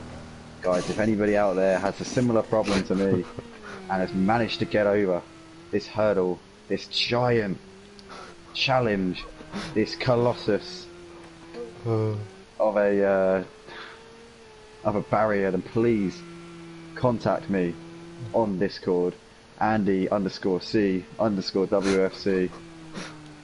#5219, and please get in touch. Let me know how to take left-hand corners, because I haven't got a Scooby-Doo what I'm doing. As we see John Boy coming out of the last turn now, he's about to complete his lap time. Can he move up the order and get himself closer? It looks like he goes a lot faster, 6 seconds faster than his personal best, but still unable to put himself in amongst the still unable to be the cat amongst the pigeons here, as we see. Gets a little bit shaky coming through turn 2, but he's continues on his way. We're seeing a few comments here in the in the comments section, obviously. Nathan Rutter says, "Evening Badger and chat, best of luck everyone." JR Sim Racing saying, "Good luck lads." Sat on the loo, I think that is. Yep. Thinking this is going to be difficult. Well, he seems to be off the loo now and out doing some decent lap times. P9 in the session at the moment, 3.9 seconds off the pace. Radio Serene, otherwise known as DJ Phil Green, raced with us in Tier 2 earlier on, says that he also races on the controller. Oh, we see a Porsche there, parked by the side of the road. I think that may have been Smithy. John Boy is a second up on his personal best coming through the middle sector. Yeah, DJ Phil mentioning that he also races on a controller is incredibly impressive. I do have a lot of respect for guys who race in competitive sim racing on the controller. It's not easy. As my friend here, Honey Badger, knows, he did it for a very, very long time, has recently switched to a wheel, but for a long time you were one of those guys braving it out on a controller. Yeah, a year and a half I was on the controller, and then in the past week I have got a wheel, and it feels like I am playing a new game. Yeah, you've just definitely got to relearn it, but your pace will improve by, I'd say, an average of a half a second to a second around most circuits. You can usually gain by making the switch to a wheel. It makes a lot of difference. As we see Kurt Hodgson there saying there's rain at the carousel. Well, Kurt, last time I checked we weren't at the Nordschleifer, but if you want to share your stream of the Nordschleifer. I think he's referring to the project the audio also. To the music. Yeah, I know. I know. Lorna Lou says, "Good luck, JR." JR's fiance there, I believe. Lorna, good to have her on the stream here tonight. Definitely putting in a good word there for her man. Currently sat P9 in this session in the BMW. Obviously driving the BMW because he felt like it would be unfair on the rest of the build if he went in the Chevy, but he is nearly 4 seconds off the pace, so hopefully he can turn that one around. Obviously commentated on the GT3s on Saturday night, which your boy won. Anyway, controversial. It wasn't controversial. As we see John Boy there taking the brake marker with him and moving it forward by about 5 yards. So the 100 metre marker has become a 95 metre marker here at the final turn here at Laguna. As we see John Boy coming over the line, and it's not an improvement this time around. Motive Racing puts in the comments, if you like what you see, join our Discord server to sign up and possibly be on the grid next week. Absolutely. Honey Badger, I believe, there. Popping that one. Repping us in the comments. We got a Radio Serene saying, "Go to Blackpool on the beach in the sand and turn left on it." I think that's what happened in the Clios, the last race of the season, ladies and gentlemen. If you did that miss that, feel free to watch the feature race where we did witness our own commentator here building sandcastles. Wasn't it the sprint race? I think it was the last lap of the sprint race, wasn't it? Probably both. Last lap of the sprint race. Clio Kart. Parabolica. Got a little bit of oversteer. Tried to correct it and ended up in the catch fence by the perimeter of the track. So on your bumper, that was, or was that on your boot? No, my bonnet was facing the sky, so I was like a hog roast, basically. No, not like a hog roast, like a vertical hog roast. Like a rocket. Yeah, Saturn V at Kennedy Space Center. Except it wasn't at Kennedy Space Center, it was at the Parabolica at Monza. Another comment there from DJ Phil. I think I will be quick tomorrow in the Fast Clio Cup at 7 PM. Be sure to check that out live here on the Motive Racing channel. So, it is Archel taking pole position here for this one. A second clear of Carnage Venom, who joins him on the front row. Then we've got Ayrton Stefano and the only G, with Seba Stefano and Ugbar behind those guys Then we've got Dalavan, RDJ, JR and Grandad Steve complete the top 10. We've got Ollie Moore and Falguest, John Boy joining AOTL on the 7th row, and Smithy with a disappointing qualifying at the back. Yeah, I don't know what happened to Smithy. Maybe he only managed to put one lap in, maybe changing his setup during that whole session. But 1 minute 18 off the pace. That is not like Smithy at all. Very, very disappointing there, and I'm absolutely certain that he will be wanting to rectify that come what may here in this sprint race for Tier 1.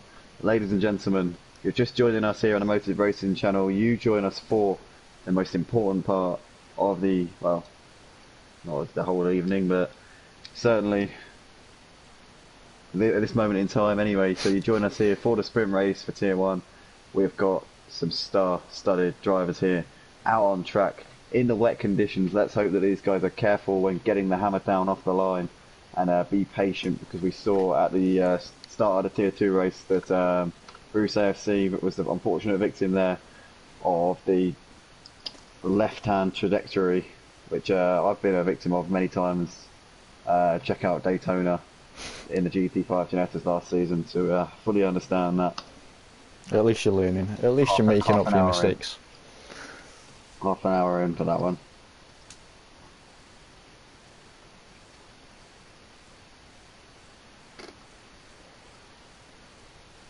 But yeah, like I say, we are glad we do have Andy in the commentary box this evening.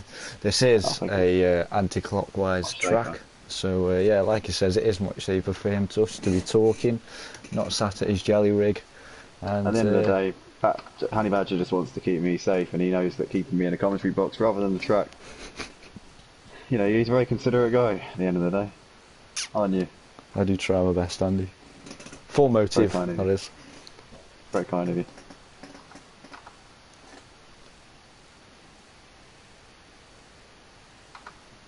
But here we go, boys. Anyway, we are 10 seconds away from lights out here for Tier 1, the big boy league here at Motive Racing in the GTE Championship. When these lights go out, these boys will be absolutely pedal to the floor, but hopefully not all the way to the floor, because that is what caused Bruce AFC to come very much unstuck here this evening.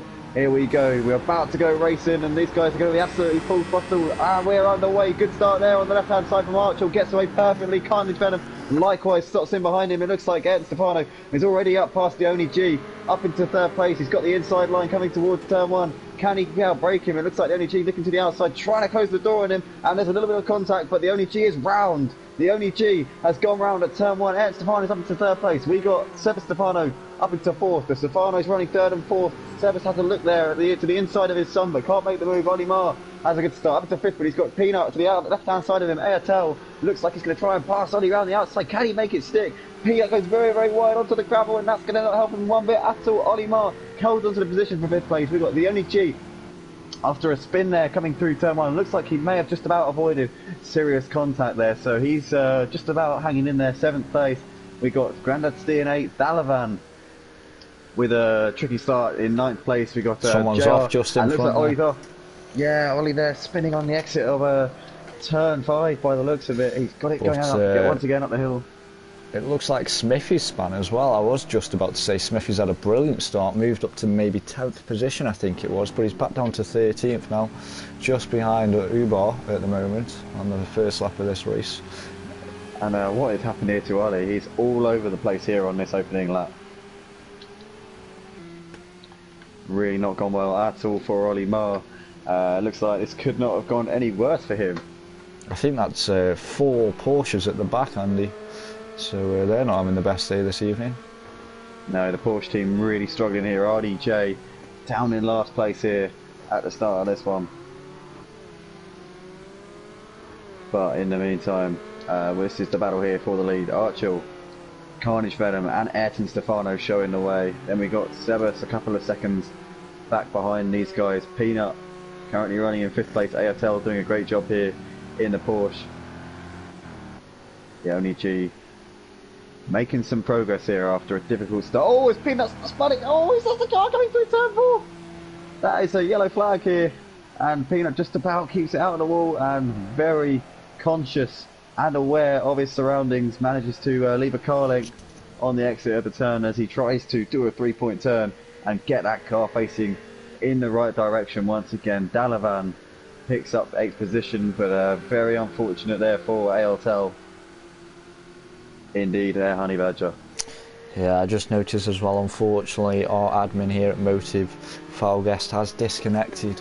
So he was running towards the back of the grid, but obviously looking to improve throughout this 20-minute race. And hopefully we can get him back in for the feature race. Hopefully you might be able to get a quick word with him. Obviously our commentator for the LMP2 championship here, one of our admin team, as you say. Maybe you'd be fancy joining us here in the commentary booth for this sprint race, I'm not sure. I don't know if you'd be able to... should I share play? I'll ask him now. I might have to share play him though. You should be able to join back because he's got an invite to the room. Yeah.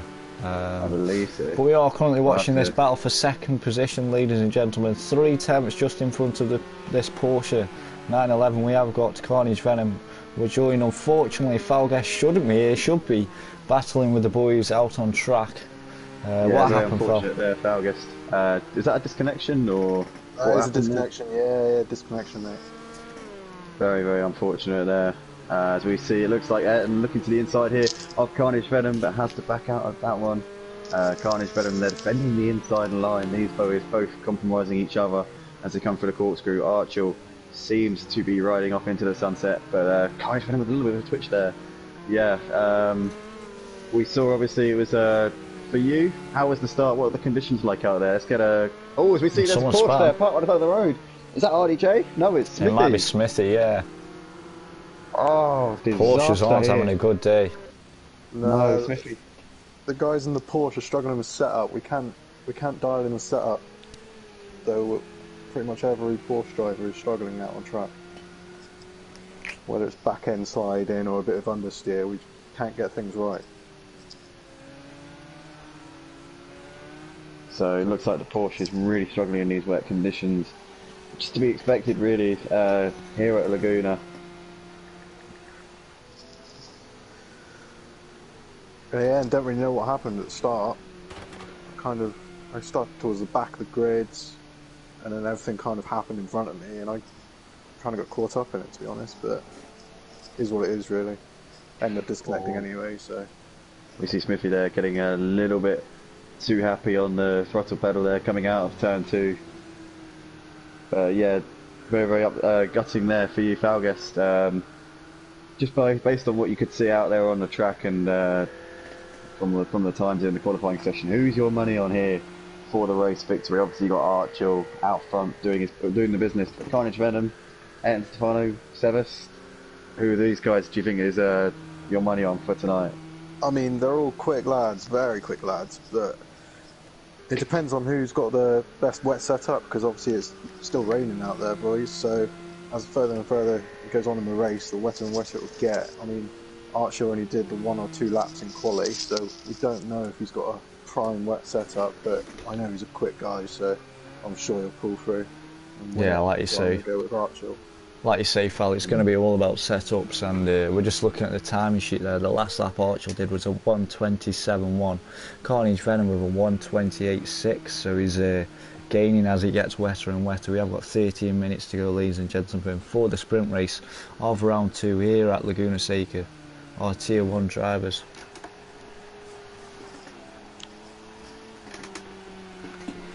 Yeah, plenty of time for guys like Stefano to get himself back into this race, and he's actually closing in on his son Ayrton as we speak. Ayrton in the Ford. Sorry, Carnage Venom in the Ford, Ayrton in the Porsche, and Stefano driving in the Ferrari 488. These guys line astern.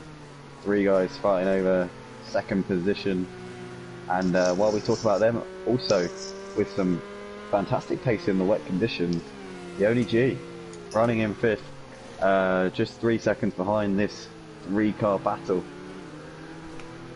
So it's going to be interesting to see if the Only G can play himself back into contention here in this race. Had an absolute mare of a start, ended up getting way offline in turn 1, had a little bit of a ding-dong with Ayrton Stefano, which was a 50-50 in my opinion. We'll have to review the footage afterwards. It looked like it was just a racing incident. It's sort of a, the sort of thing you get at the start of races in the wet conditions at Laguna. It's a very, very tricky downhill section. So obviously the only G fighting back from that one would be interesting if he can get himself on the podium. Would be a fantastic drive, a brilliant comeback if he can, as we see there Sebas going a little bit wide there coming through turn 1. So now he is within touching distance. G that is in touching distance of Sebas Stefano. Yeah, what we can hope is the only G keeps it consistent and drives round at this pace he's currently showing. And if Sebas does catch up to these two in front and they do start battling, that's going to slow them down and enable the only G towards the end of this race. We're about to reach the 10-minute marker, so we're about to reach halfway through this race. Still plenty of time to go for the only G to enable himself to get up to second position potentially. Yeah, definitely on the cards. As you say, he's got the pace. He's also got something in the wet that I think most people struggle to have. He's just got a knack of breaking points and where the grip is. Races in real life as well, so that probably explains that one. But Sebas here, currently riding with him, seems to be struggling a little bit now. He was sticking to the back of Carnage and his son Ayrton, but not at the moment by the looks of it. Losing time to those guys. As we see, it looks like Ayrton's all over the pack here of Carnage Venom. Last season's runner-up in the GTE Championship. Again, sporting second position. Usually goes pretty well in the sprint races here at Motive Racing. But obviously the wet conditions have thrown a spanner in the works potentially for him. In fact, last time around Archer 2 seconds quicker than our man in P2. So Archer class of the field in these tricky conditions at the moment. Right boys, thanks for having me, but I'm going to jump off and try and reset my connection for the second race. Thanks for that, pal. Sorry about the disconnection, mate. No, I'm going to try and sort it out and resolve it to make sure I have a full feature race. Yeah, good luck in the future. For Fargus there for the future. Thank you very much for joining us. So we've got Carnage Venom still trying to fend off Ayrton Stefano here, hard on the brakes into the corkscrew.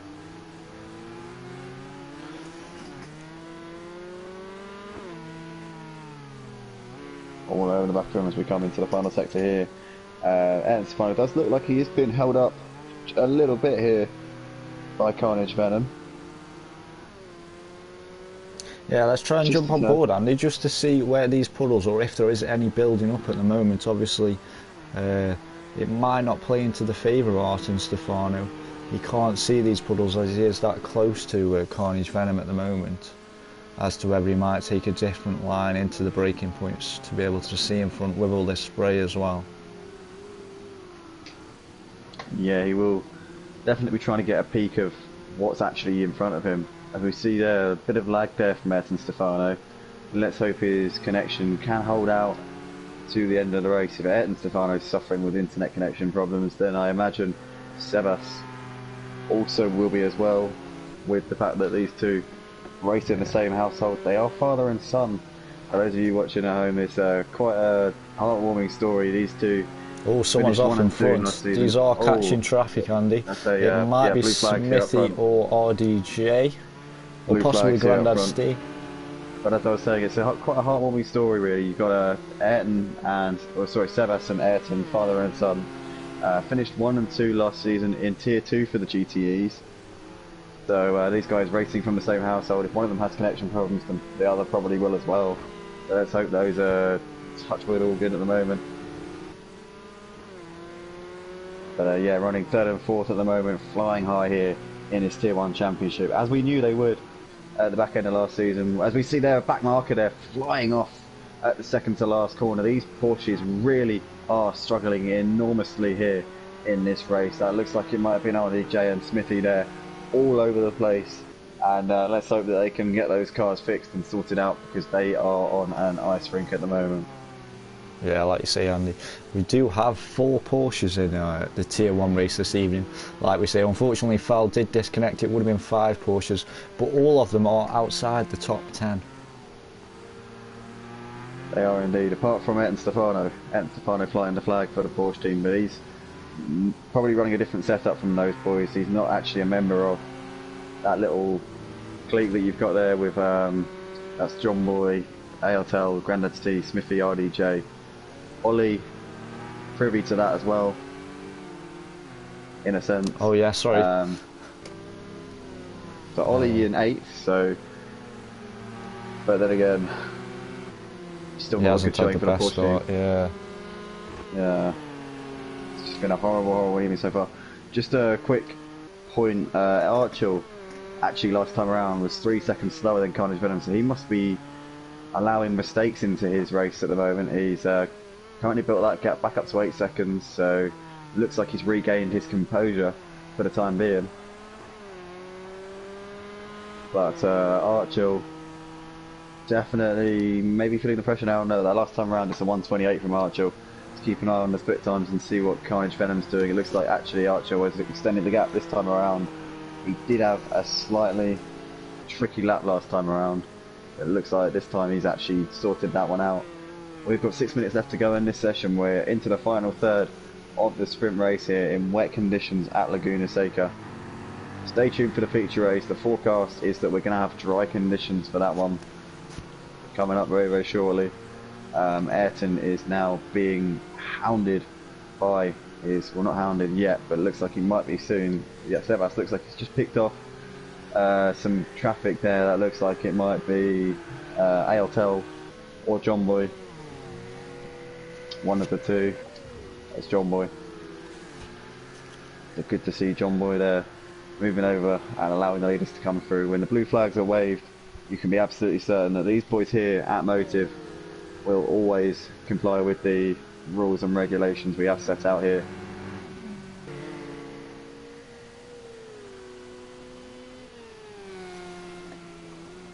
But in the meantime, it looks like the battle for second place is heating up, and Carnage Venom's lost a position here to Ayrton Stefano. Ayrton Stefano has been hounding him, hassling him for the last 15 minutes for the duration of this sprint race. And he has finally managed to find a way through. Maybe Carnage Venom having a little slip there, allowing Ayrton Stefano to capitalise, and now Ayrton in clear air, but he is 11 seconds adrift of the race leader, so it looks like this that ship has sailed in terms of the race win.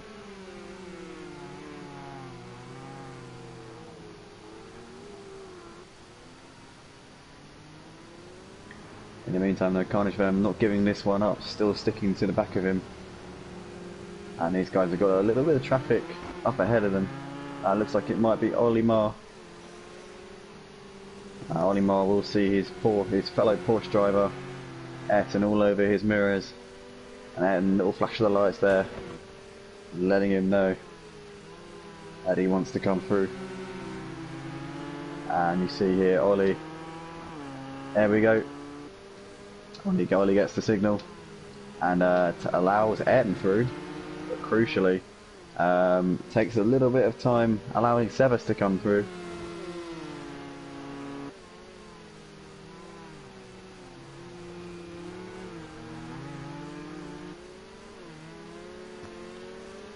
So it does look like, for all intents and purposes, this is going to be the top three here, and finding its way past Carnage Venom. Just a lap ago, and it looks like he's all set here, 4th second spot. He's put about a second between himself and Carnage just by sight. It looks like about a second between these boys. Yeah, 3.5 minutes to go, Andy. I have just sent you a message on Discord, so feel free to look at that. In the meantime though, we have still got this battle going on for second, which has been happening for the whole race.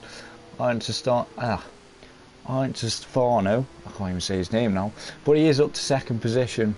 Carnage Venom looks to be trying to pounce with any mistakes that Stefano does make during the end of this race.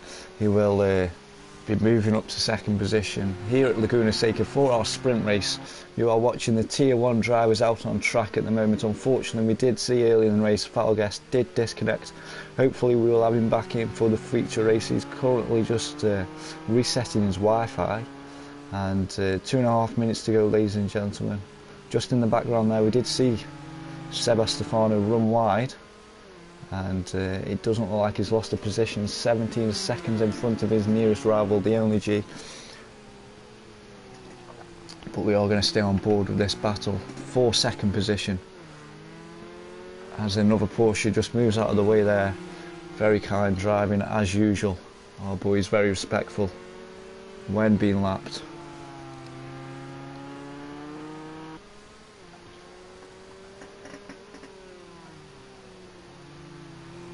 And into the last corner now to start lap 14 of this race. It does look like we're going to have 15 laps of racing this evening in our sprint race.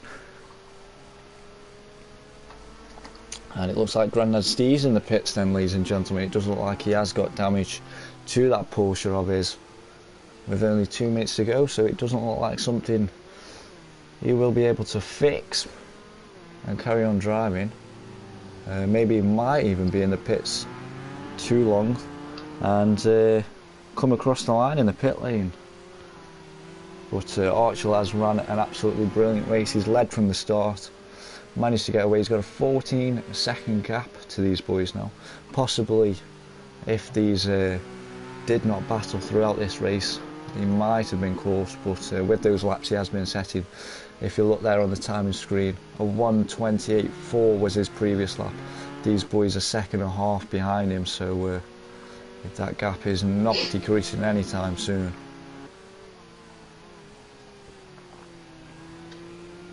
Yeah, it does look like Archel is going to take the victory here in this one. He's got 15 seconds here up ahead of Ayrton Stefano as he begins what will be the final lap of the race. Hard on the brakes into turn 1, using all of the track on the entry, and cautious but efficient Someone on spins the in the exit. And we background. can see a Porsche there in the background. Yep, that looks like it might be, is that Ollie? Yes it is, Ollie in the wall, but it's actually, well, it wasn't Ollie, but Ollie happened to be spinning as well. Maybe it was Ayrton. Must have been Ayrton. Oh no, actually it was someone who was 2 laps down, so I think it was Peanut. I think it was Peanut. Yeah, it must have been. He's the closest. Yeah, an absolutely brilliant race from Archel. He's got that forward set up absolutely beautifully for Laguna Seca this evening. Obviously put a lot of practice in, focused on this race, and it has proved in this sprint race, although it does mean he won't be able to qualify for the feature race. I don't think that's going to be a concern of his. The pace he has shown in this sprint race, he definitely be looking to get past those boys in the feature race and possibly win. A 1:27.9 was his previous lap, nearly 2 seconds quicker than his nearest rival as it comes around the last corner. Your winner this evening for the sprint race, ladies and gentlemen, Archel comes across the line.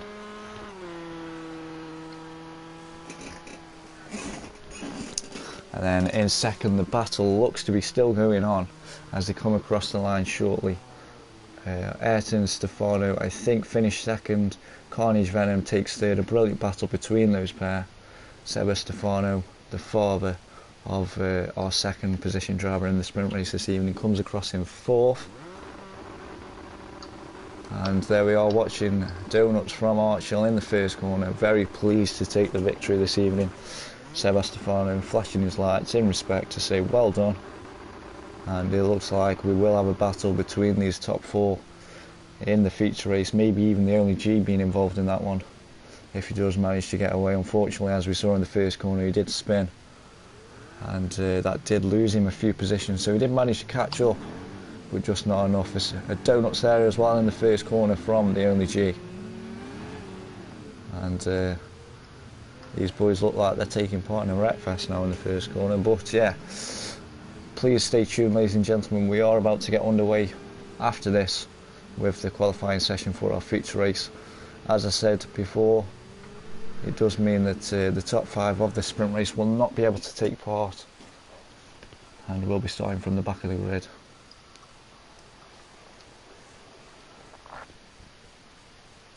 So there we go, ladies and gentlemen. As I said, just Archil takes the victory, nearly 20 seconds in front. The fastest lap of the race was from him as well, a 1:26.8. And then we had that battle for second position as Arten Stefano takes the victory in that little battle they had throughout the race, coming second. Then third, Carnage Venom. Fourth, Seba Stefano. Fifth, the only JR in sixth, Delavan in seventh. Eighth was the second Porsche, sorry. Which was Ollie Moore. 9th, Ubar. 10th, John Boy. 11th was AL Tel. 12th was Grandad Steve. Smithy in 13th. And RGJ unfortunately brings up the back of the grid. So, we are about to get underway with our feature. Please stay tuned, ladies and gentlemen, as I say.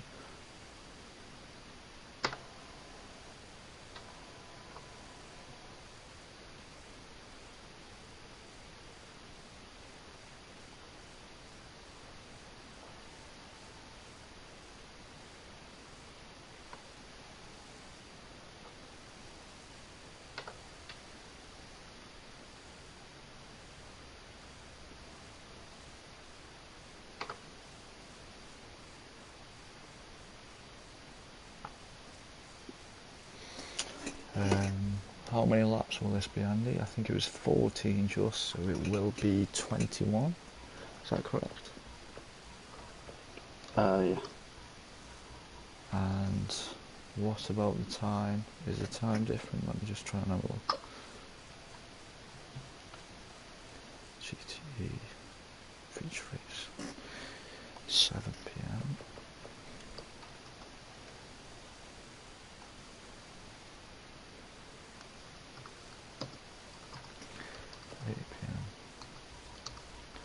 I'll put it on 22 laps, that's what it says in the sheet. Just so people don't get annoyed. Mandatory pit stop, as you saw there, ladies and gentlemen. And there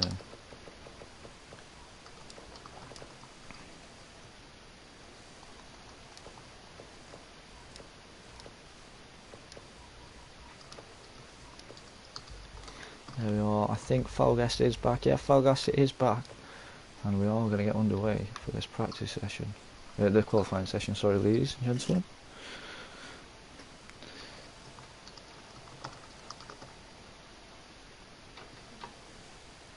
What the I was just trying to type a comment and it's gone.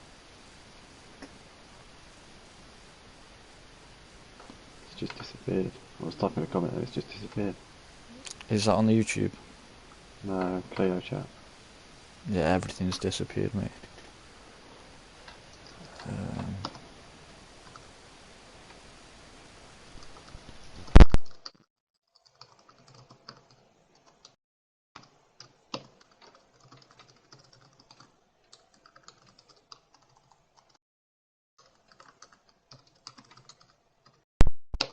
Apparently it's not rain for this race. Andy?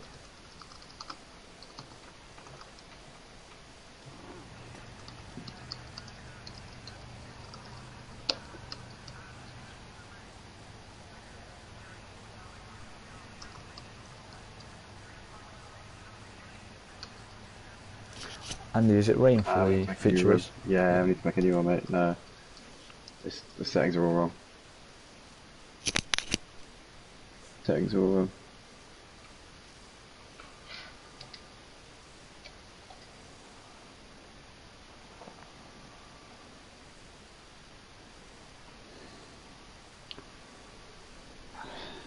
Alright, I'm gonna make it honey badger and then I'll send you an invite. Yeah.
Andy, just leave that for now. Let's get these invites out, mate.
Can we get Archer in the box? Personally, I don't know where. Should I message him?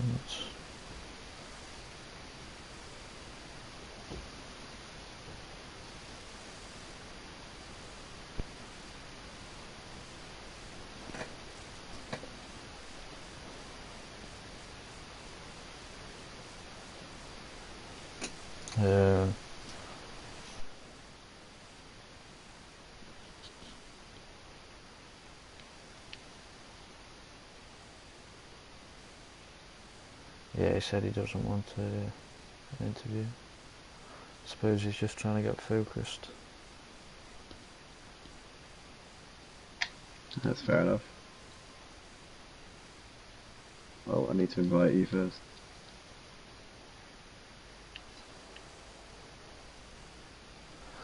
Yeah. I'll invite you back and invite everyone.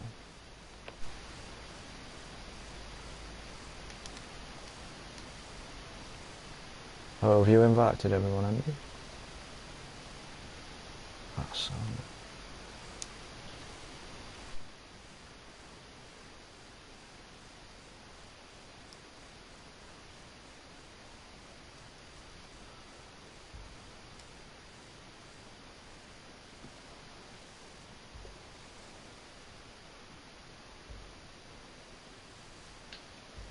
Shit, it's a fucking... Oh, no. I apologise for the language. It's a... Oh, I messed it up. Oh, it's for 16 people. No, don't worry. I'll jump in game chat now and let them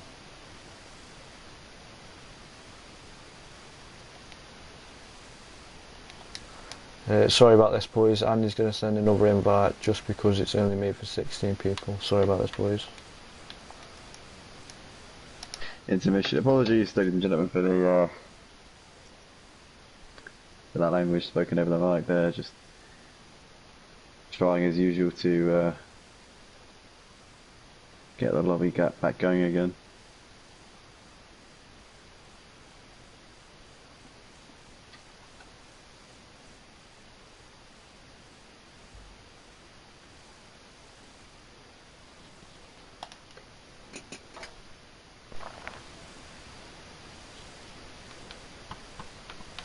Right, I'm in.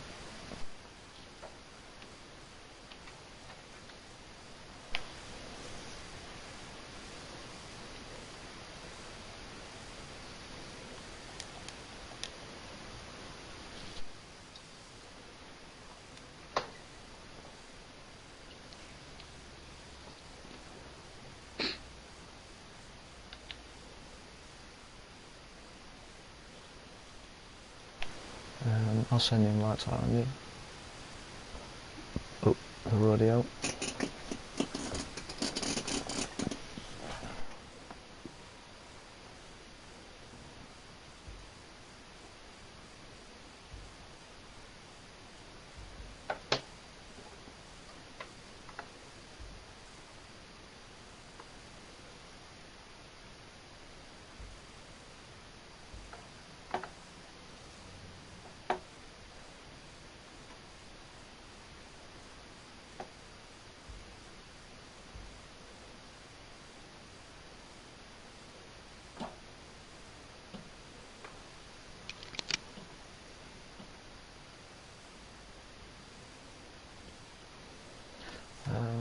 missing one person, I think, Andy.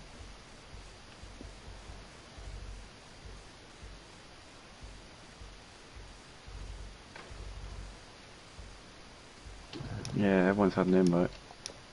Have I invited you back in? I think I might have.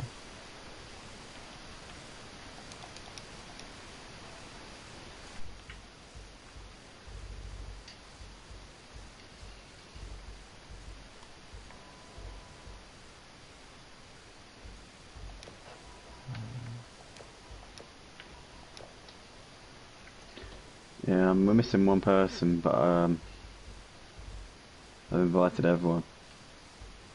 There we go, John Boy. Ah, here we go, John Boy.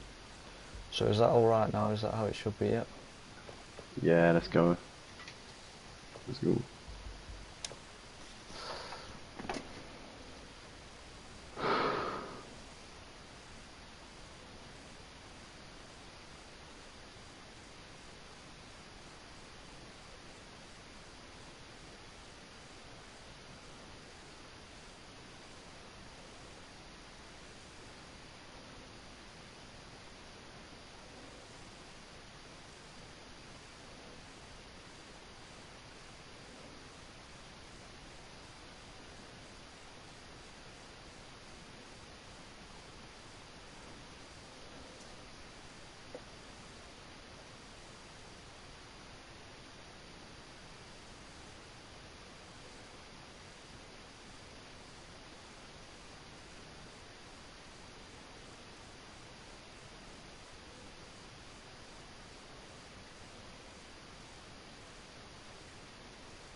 If you just join us, ladies and gentlemen, you are here live for our feature race Tier 1 for the GTE Championship. We're just about, well, we are underway for our qualifying session.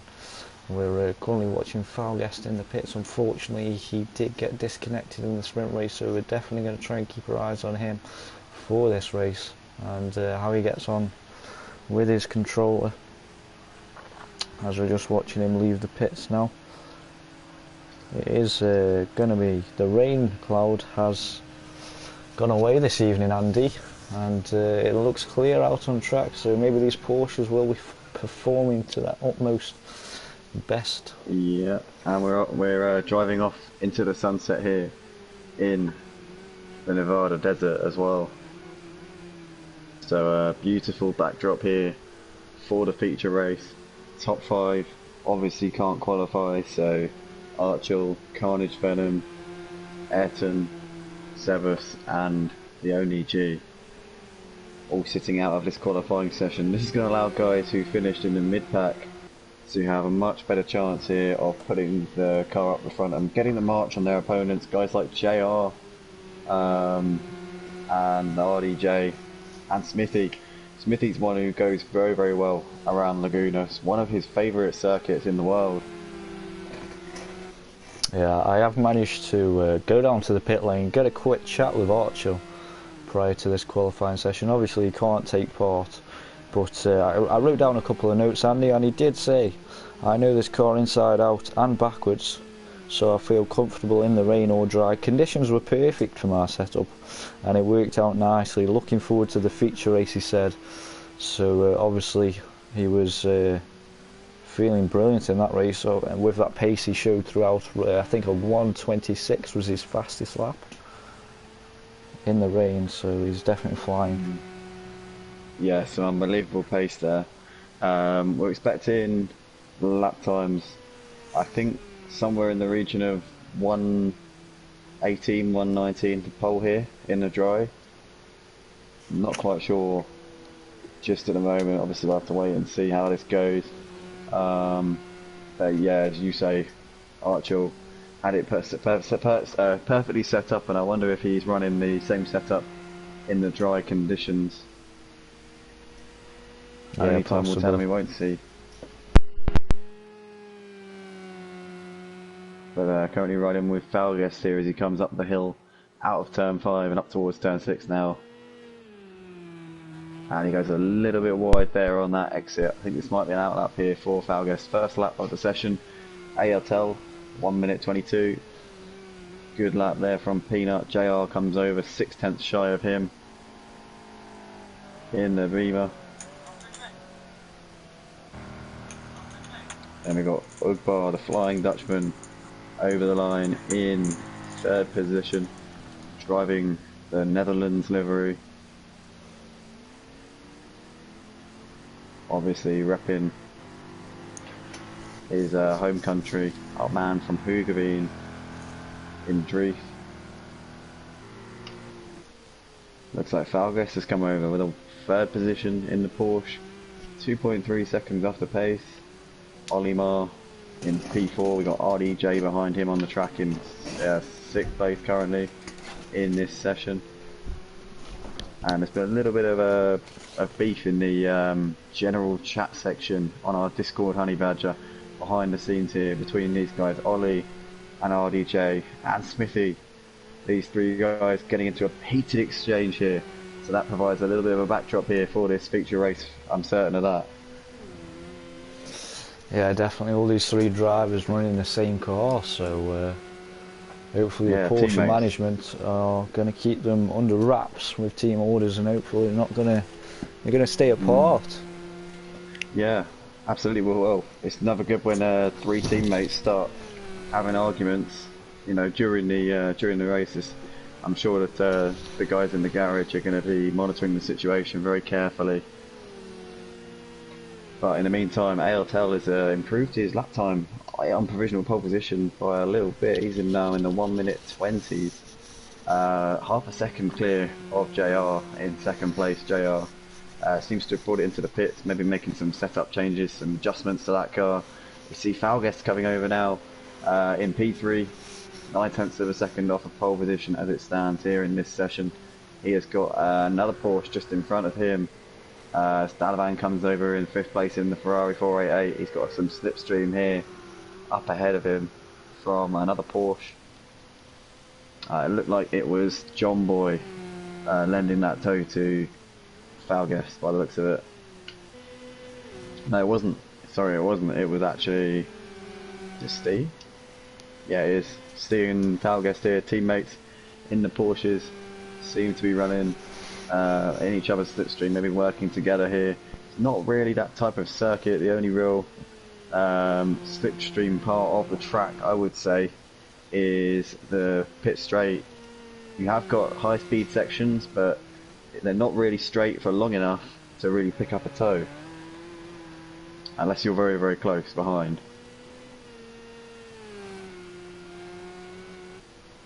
And Steezy almost getting sideways there, coming through the 3rd to last corner, just about holding on to it now, coming up towards the end of the lap. Let's see if he can nail this final turn. Grandad Steve currently sat in P14 in this session, comes out of the last corner now.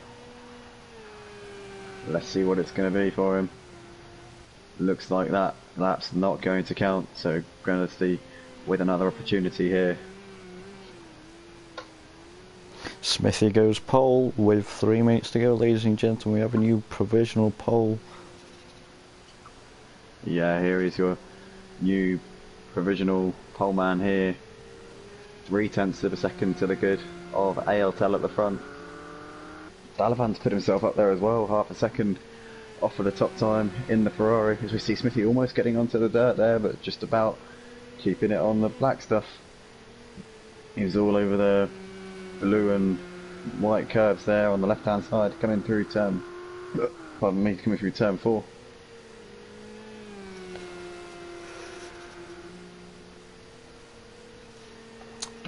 Dalavan just behind him on the road as well, and we know that Dalavan has got some very, very strong pace in GT cars in general. Now thinking, Andy, some of these drivers might be hesitant to push these cars. Obviously just finishing that 20-minute race, their braking markers will be longer and longer, having to brake earlier obviously. These drivers just finishing that and coming straight out onto a dry track They might take a few minutes just to get used to these dry conditions and be able to push this car. I just looked at the timing sheets there, and we have got 2 pole sitters at the moment. Oh my goodness me. Look at this, Smithy and Grandad Steve separated by 0 seconds, 0 hundredths and 0 thousandths. Absolutely identical lap times here from these boys. Surely one of them is going to take the plaudits here in this qualifying session. Surely. We'll have to wait and see. Grandad Steve just pushing a little bit too much there, hits the curb and it does spin him round. Smithy's still on a flying lap though. It does look like he's about to come up and catch up Grandad Steve. Grandad Steve's going back to the pits, so it does look like his qualifying session is going to be over here. Smithy goes down through the corkscrew now, hitting those apexes perfectly into sector 3. Yeah, it's looking like RDJ's gone pole position. RDJ sets the fastest time of the session with 30 seconds left on the clock. Brilliant stuff from him. Smithy takes it out the last corner now, and he's going to be absolutely gunning for this. He's going to be furious that Rob has taken provisional pole off of him in the dying seconds of this session. Can Smithy go faster? Not this time. He's going to have another go at this one though, Honey Badger. And JR out there has done a good lap time. 2/10 off of pole. We know he loves this track. Has won in the AOR GT3s around this track before, so he must have some talent in these, not in these cars, sorry, in the GT3s, not around this track, but not in these cars, sorry. So obviously the boy must have talent to have done that, and obviously I'm sure Lorna is, if you're still watching, JR doing a great job out on the track at the moment. 4th place, 2/10 of a second off, as we said. Can he put himself up on the top spot here as he comes into the second to last corner now? Pretty tidy through there, nice exit as well, sharply turning the car off the curve and now into the final turn. Little bit of a wide entry, and he spun the car. He's turned it round. JR spinning the car coming through the final turn. That is that for him in this session. Smithy's still out there. Ollie's still out there. Ollie coming out the last turn now. What can Ollie do? Can he put himself up? Currently P7 in this session. He can, up to P4. Great lap there from Ollie Marr. Smithy currently sat P2 on the front row as it stands. Can he put himself up in pole position here? He can! Fantastic lap there from Smithy. D-placing RDJ right at the very end of that session there. So it's P1 for Smithy. He will start at the front for the feature race with RDJ alongside him. Rob is going to be absolutely furious with that. But it's a Porsche 1, 2, 3, 4. So in the dry conditions, it's a very different story here, Honey Badger. And 6/10 of a second separating the top 7 boys. Smithy, RDJ, Grandad Steve, Ollie, JR, Elephant and ALTEL. What do you reckon of that one, mate? Like I was about to say, Andy, this does show the class of drivers we've got here at Motive. It is 6/10 between 7 drivers. We are about to watch an absolutely incredible feature race here. The conditions look to stay dry for our feature race, so all these Porsches up in front are definitely going to be wanting to stay out in front and tactically make their mandatory pit stop before anyone else behind can catch. Can't wait to see how this one unfolds. Guys, thank you to all of the 17 guys watching us live on our YouTube channel here at Motive Racing. If you'd like to get involved in the racing action on the track, then be sure to join our Discord channel, which is on our YouTube homepage. All you need to do is click on Motive Racing, which is just below the video, and look at our channel. It's on the top right hand corner. You'll see a little icon that says Discord. Having said that, I think that might be an old link, so actually you'd be better off going to the live comments section, which is either on the right hand side if you're on your laptop, or it'll be underneath if you're on your phone, and you can click the link. It's to a Discord server that will take you straight to where all the drama happens here at Motive Racing. You can become a part of what you see in front of you. Well worth getting involved with. I think night has fallen here in Nevada, so we are driving into the desert night here, so it's going to be, the track temperatures are going to be falling as at a constant rate throughout the race. Obviously out here the temperature does plummet here at night time, so It's going to be an absolutely fascinating race here. Smithy, in the very, very end of the session, taking pole away from RDJ. These two teammates here are going to be going hammer and tongs into the first corner. Who do you think is going to take this one, Honey Badger? I can't put my bets on at the moment. Obviously, in the sprint race, we did see the pace of the bottom 5 on the grid at the moment, due to them being unable to qualify, and we haven't seen them drive in the dry at the moment. So obviously, we can't take those out of the figure, as we are about to go racing, ladies and gentlemen. But what do you think is going to happen in this race, Andy? My money's got to be on Smithy for this one. Starting on pole with one of his favourite tracks, but we're almost about to get going. It all gets decided now, and it's a good start from both of the front two guys. Slightly better from RDJ. Pulls alongside Smithy coming up towards turn 1. He's almost got it alongside, but I don't think he has just about here. Smithy doing enough there off the line. Olimar in third place on the outside. Looks like he's getting pushed out by a little bit by Granatstein. Granatstein looks to the inside, side by side here through turn 1. It looks like we're pretty clean. JR loses the place to Ayatel. He's up in position. Falgues making a good start. Dalavan down to P8. Horrible start from him. We've got the only G there making moves up into the 10th place. Archer and Stefano side by side here through turn 3. It looks like in the end Sebas has made a move and got back through past him once again. Carnage Venom. Someone spun there. John Boy spun. John Boy, oh no, disaster there for John Boy. And he's got caught up in an instant there with Archer on the opening lap. Oh, it's very, very unfortunate. John Boy gets it going once again, but he's down in last place here on the first lap of the race. That is absolutely gutting there for John Boy. But in the meantime, obviously Archer, our sprint race winner that was, who also got caught up with John Boy's spin, so he's going to have a long way to chase. Currently 11 seconds between these boys we're on board with. Maybe Smithy had a slowdown there. He lets Rob come through and take the race lead. All over the back room now, Grandad's as we commence lap 2 of this feature race here at Laguna Seca.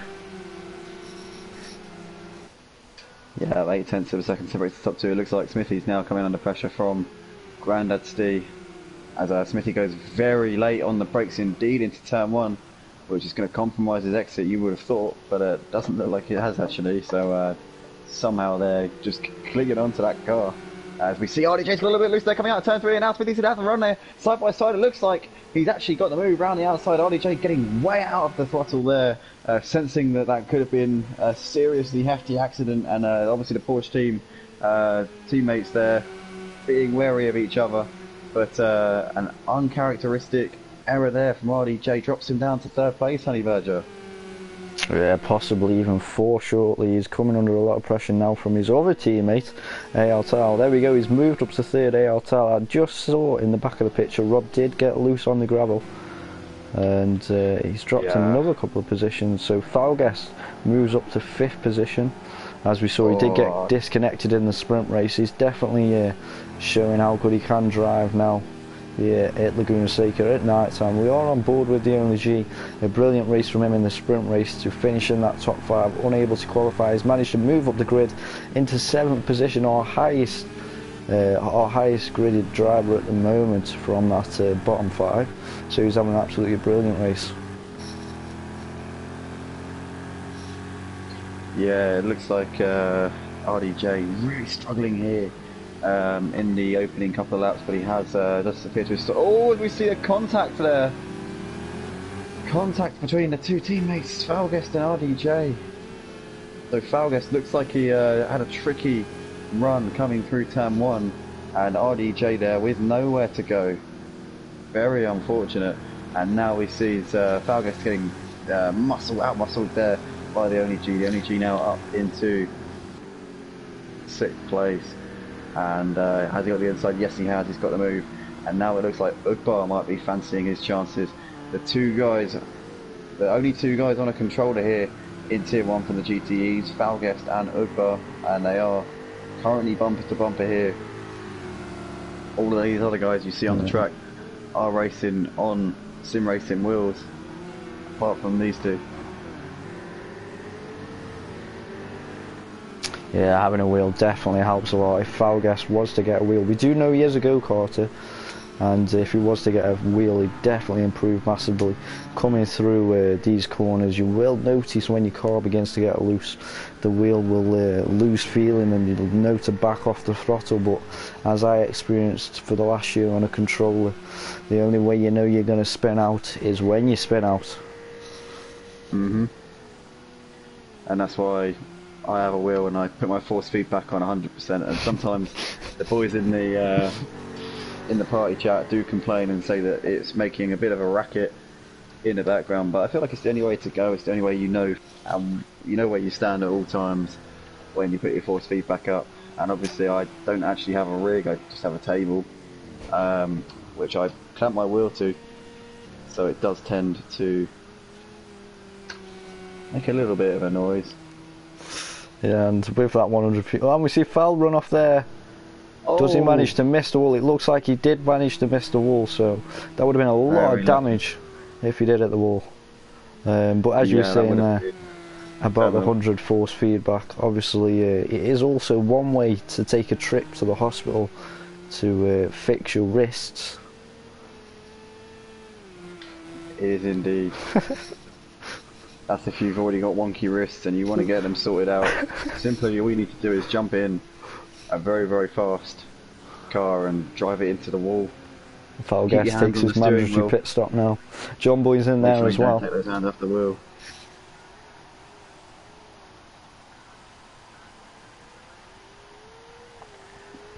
I have experienced that though on dirt rally with my rig being close to a wall when possibly hitting a tree or something. I have been smacked my elbow into the wall from the force feedback, so yep, you can definitely tell the wheel does have some power in it. Definitely does. I'm just trying to figure out how to share a Facebook post to my own profile. Just click share, then post, then I think newsfeed, mate. Okay. Newsfeed. Yeah. No, it's only letting me share to groups. Sharing a group, sharing an event, and sharing mine a says page. Right post. Right post, mine says. As we just said there, we saw there Foul Gas took his mandatory pit stop, moves down to 13th position. He is currently just behind Archer, our sprint race winner, sorry, as they go up towards the middle sector now on lap 5 of this 22 lap feature race for our tier 1 drivers to end this evening's of racing. Tomorrow night we will be back live from 7 PM for our Clio Cup, which is going to be at a brilliant track,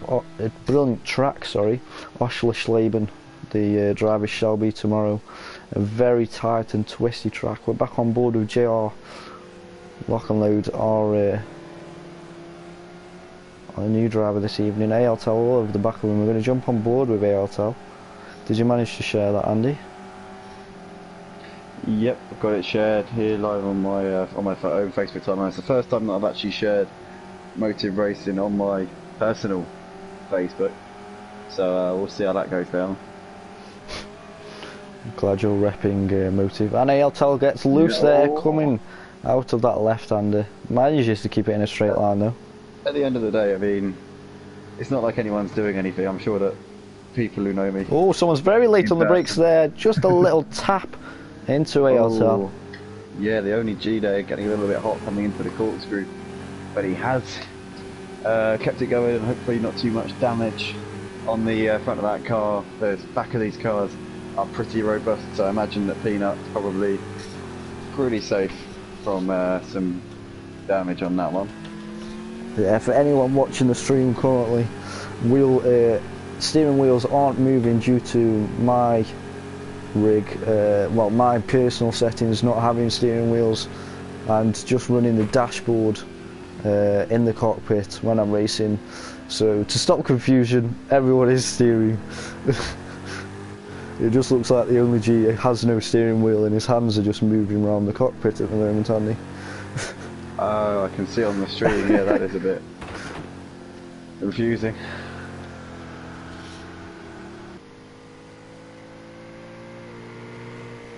Ladies and gentlemen, we've got a move here. Looks like Dalavan there, making him move up the inside of the only G up into 5th place. Great move there from Dalavan. He can now proceed on his way. He's got RDJ next up the road, 4 seconds ahead as we see there. We've got Airtel getting way out wide there, coming through turn 5, just about managing to cling onto the car. But yeah, it does look like Peanut, after having a promising start to this race, it's maybe not going as planned. So, pit stops, drivers that have already been into the pit lane include Carnage Venom, Ayrton Stefano, Archil, Ollie, Falguest, Ugbar and John Boy. So pretty much everyone from 9th downwards has already been in. In fact, has Seba Stefano been in? I'm not sure if Sebas has been in. I'll have to double check on the stream and have a look at that one. I believe Sebas has been in. Yeah, I'd reckon so, being that far down the grid. Smithy's just come in for his mandatory pit stop. He comes down just behind Carnage Venom. He comes out, sorry, just behind Carnage Venom. Yeah, I think he must have been in, so that's it. So yeah, so all the guys from 7th downwards have already been in. We see ASL there getting loose, coming through turn 5, and just about keeping it pointed in the right direction. But that was a tank slapper and a half there. Surprised that his fuel rig didn't pop out there. Yeah, ALTAL has always said he struggled with tyres on this car, and he looks like he still hasn't managed to get it sorted for Season 2. He did drive this in Season 1 and we saw the same sort of problems, progressively getting worse throughout races.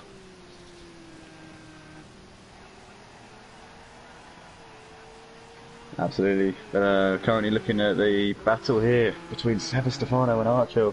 Archil had a difficult start to this race, but having made his pit stop, he is now fighting back, and he's all over the back here of our Argentinian driver. Seba's losing the car. Oh, he's got it pointing in the right direction again. Takes the braking marker with him. His fellow drivers will not thank him for that, as he brings it in to pit lane. And you see, we've got Ollie and Falguest there going past, so Seba's coming in for another pit stop, and this has gone horribly wrong here for Stefano the older here. His son Ayrton running in 9th place, having made a pit stop, so he is running in a pretty prominent position for the time being. Yeah, has Carnage Venom pitted as well yet? Yeah, I believe Carnage Venom has been into the pits. I'm just going to double check the stream and have a look. Provisional race leader, I think, then. With Smithy just 1 second behind him. And then, as we just said, the son of the driver we are watching now in provisional 3rd at the moment. We have got 2 drivers in the pits, so Grandad Steve and the only G in the pits at the moment, so we'll have to see if they come out in front or behind our provisional race leaders down in 7th, 8th and 9th. And it looks like Carnage Venom's gone past them. Smithy has as well. So Carnage Venom and Smithy move up to 4th and 5th respectively.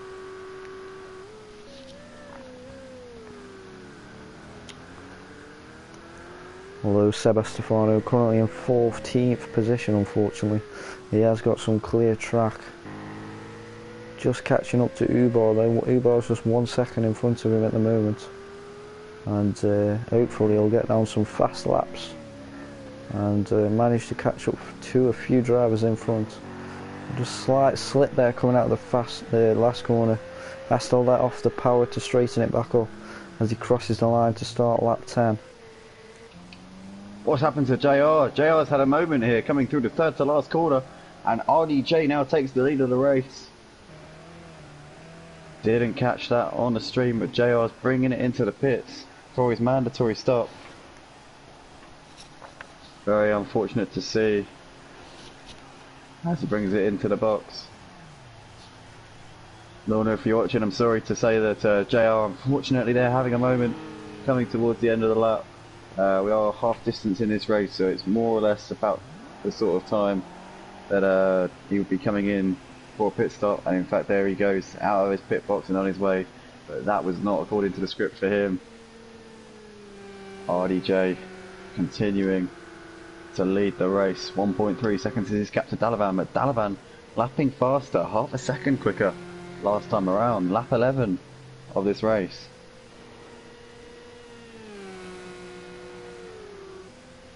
Yeah, so our provisional race leader, Carnage Venom, 17 seconds between the driver behind the driver we're on board with at the moment, so it does look like Carnage Venom is going to take the lead once these boys in front of him have pitted.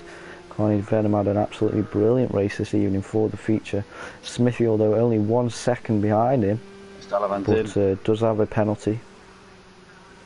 Dalavan into the pits as he almost spins it on the entry. But he's keeping it together here as he looks for his pit box on the left hand side. He'll stop stationary when he sees his boys there, and there they are, and there he stops. And let's see what sort of pit stop this is. Must change at least 2 tyres. Pit stop needs to be about 7 or 8 seconds. There goes Carnage Venom and Smithy. Yeah, this is a lengthy pit stop here for Dalavan. He was in the box for about 12 seconds there.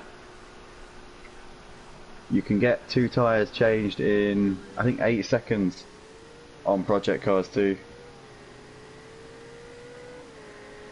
So it does look like we will have a battle on for 4th position now.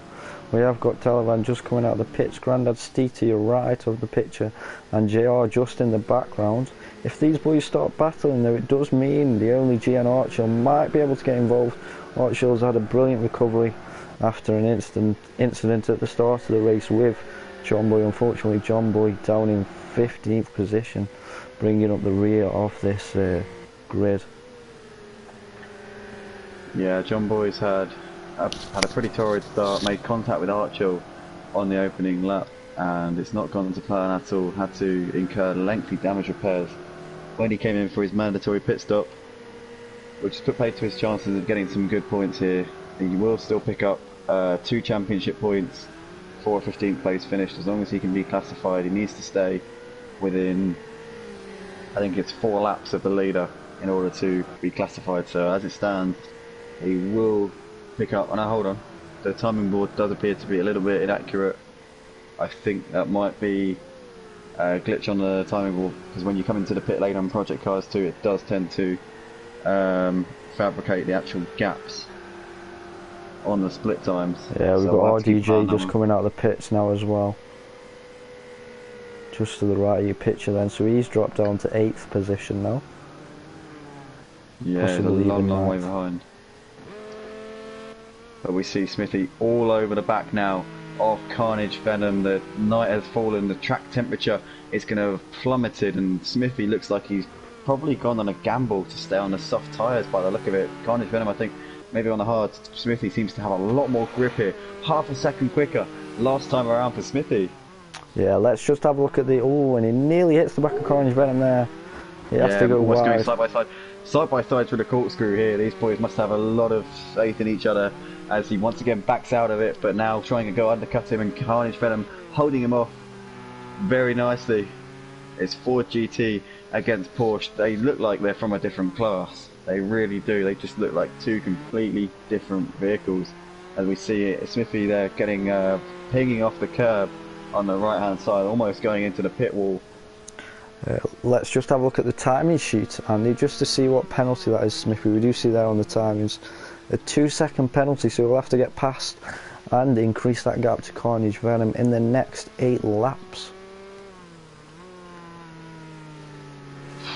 Yeah, I don't think, I mean, that would take an absolute masterclass from Smithy. Honestly, I don't think that's possible. But also, if Smithy carries on putting this pressure onto Carnage Venom, maybe a penalty could be incurred due to the pressure from Smithy. We don't know what's going to happen, ladies and gentlemen. Stick with us for the last 8 laps of this feature race this evening. We will be back live tomorrow for the Clio Cups, as I said, at Ostelschleben from 7 PM. Our Tier 2 drivers will be out on track. Then at 8 AM, again, our Tier 1 drivers. Sugo, I think. Is it Sugo? Yeah, Sugo for the Clios and then Ostelschleben for the GT5. That's the one. There we go. Sorry about that, ladies and gentlemen. So I'm racing at Ostelschleben then. Yeah.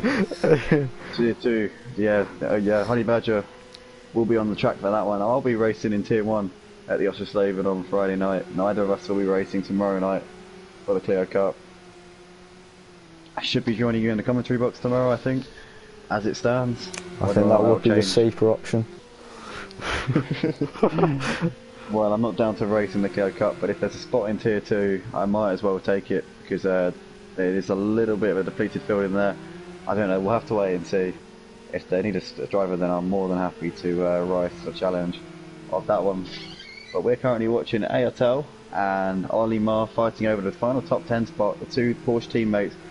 The Porsche team have had a mixed fortunes. As we see at the front, we've got a lead change, but it looks like Smithy's gone very, very wide there coming through turn 5. Carnage Venom retakes the position. Carnage Venom there. Looked like he'd been passed by Smithy, but immediately suckers him out of turn 5 and back up the inside up the hill, and he's now up into the P1 once again. But Smithy here really wanted to get on with this, with his penalty that he's got. He needs to get past Smithy and then proceed to put an 8-second gap between himself and Venom. I don't think it is going to be possible. Yeah, we can tell Smithy's pushing a lot now, coming to the end of lap 15. To start lap 16, he might have got an even more penalty due to him running wide out of the 5th corner on the previous lap. He just needs to relax and know he has the pace to keep up with Carnage Venom, and possibly wait for him to make a mistake. Oh, as we see Smithy getting all over the place coming through turn 1, and that is into the wall on the inside, and that's going to put a lot of damage there on that car. Not sure if he can come back from that. Hopefully it's not too much damage. Hopefully it's not terminal, and he can keep going in 2nd place in this race.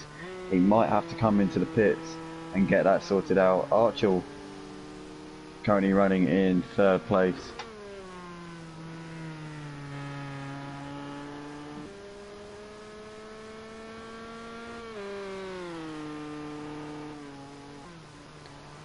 But the gap at the front between Carnage and Smithy now 2.4 seconds. It looks like Smithy didn't incur too much damage, because he is still keeping that gap between 2 and 3 seconds here. So maybe he got away with that slight little tap on the wall. We know these GTE cars are very robust and are able to handle a lot of pressure.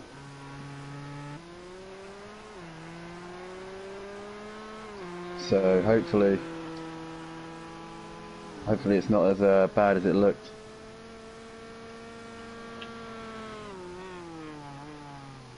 In the meantime, Falguest seems to be closing in on his teammate Ayatel. The battle for the final top 10 spot here.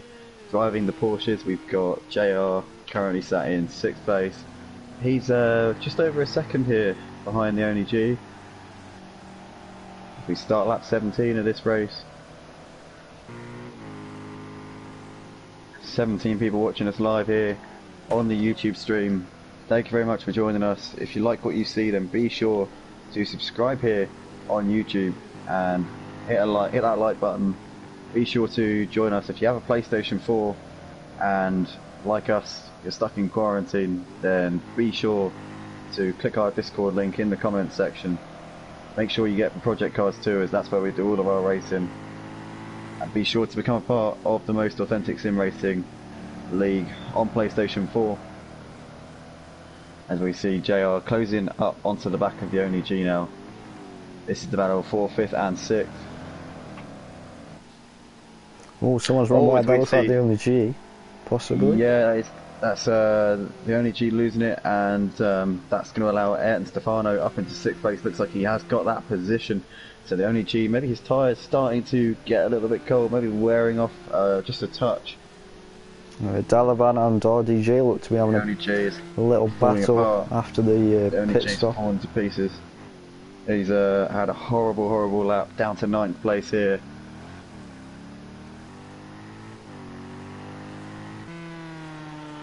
Meanwhile, gap at the front, 1.6. Smithy faster than Carnage Venom last time around. Lap 18 out of 22. 4.5 laps left in this race.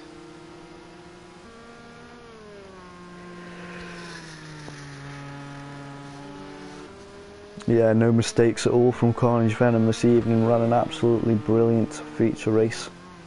He has set the previous lap. Not the fastest. Smithy looks to be faster at the moment. Archil, our fastest driver on track, I think, at the moment. RDJ, no. I stand corrected. A 120.9 from RDJ. Fantastic time from RDJ there. It goes to show the potential of Rob. Obviously, Rob is Motive Racing's favourite YouTuber. Be sure to subscribe to RDJ on YouTube. And also, used to race in esports. Actually did esports on a DualShock, otherwise known as a PlayStation 4 controller. Nowadays he races on the T300 T500 RS? T300. T300.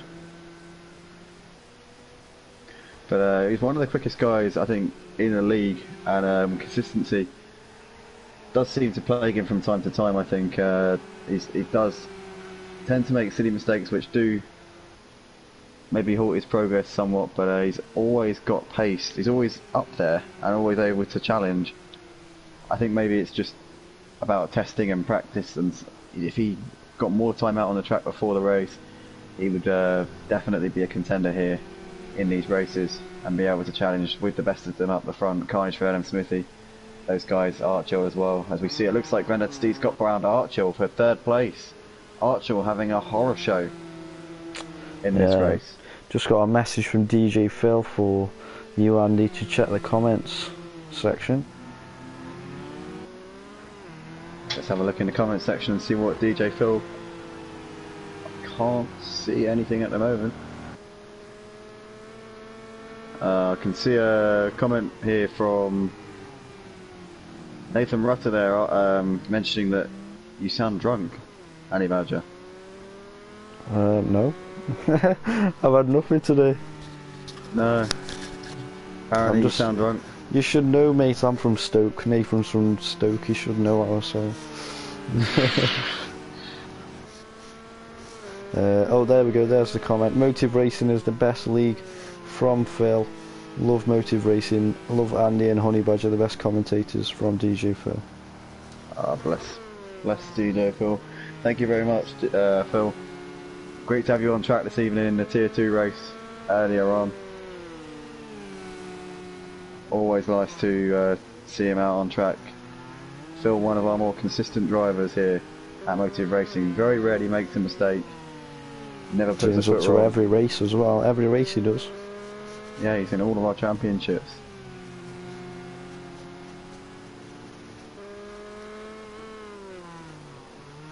So we're still following the battle for the lead here, ladies and gentlemen. Carnage Venom and Smithy, half a second separating these boys. We're on to the penultimate lap here, lap 21 of 22 here at Laguna Seca, here in the night time, in the Nevada desert here.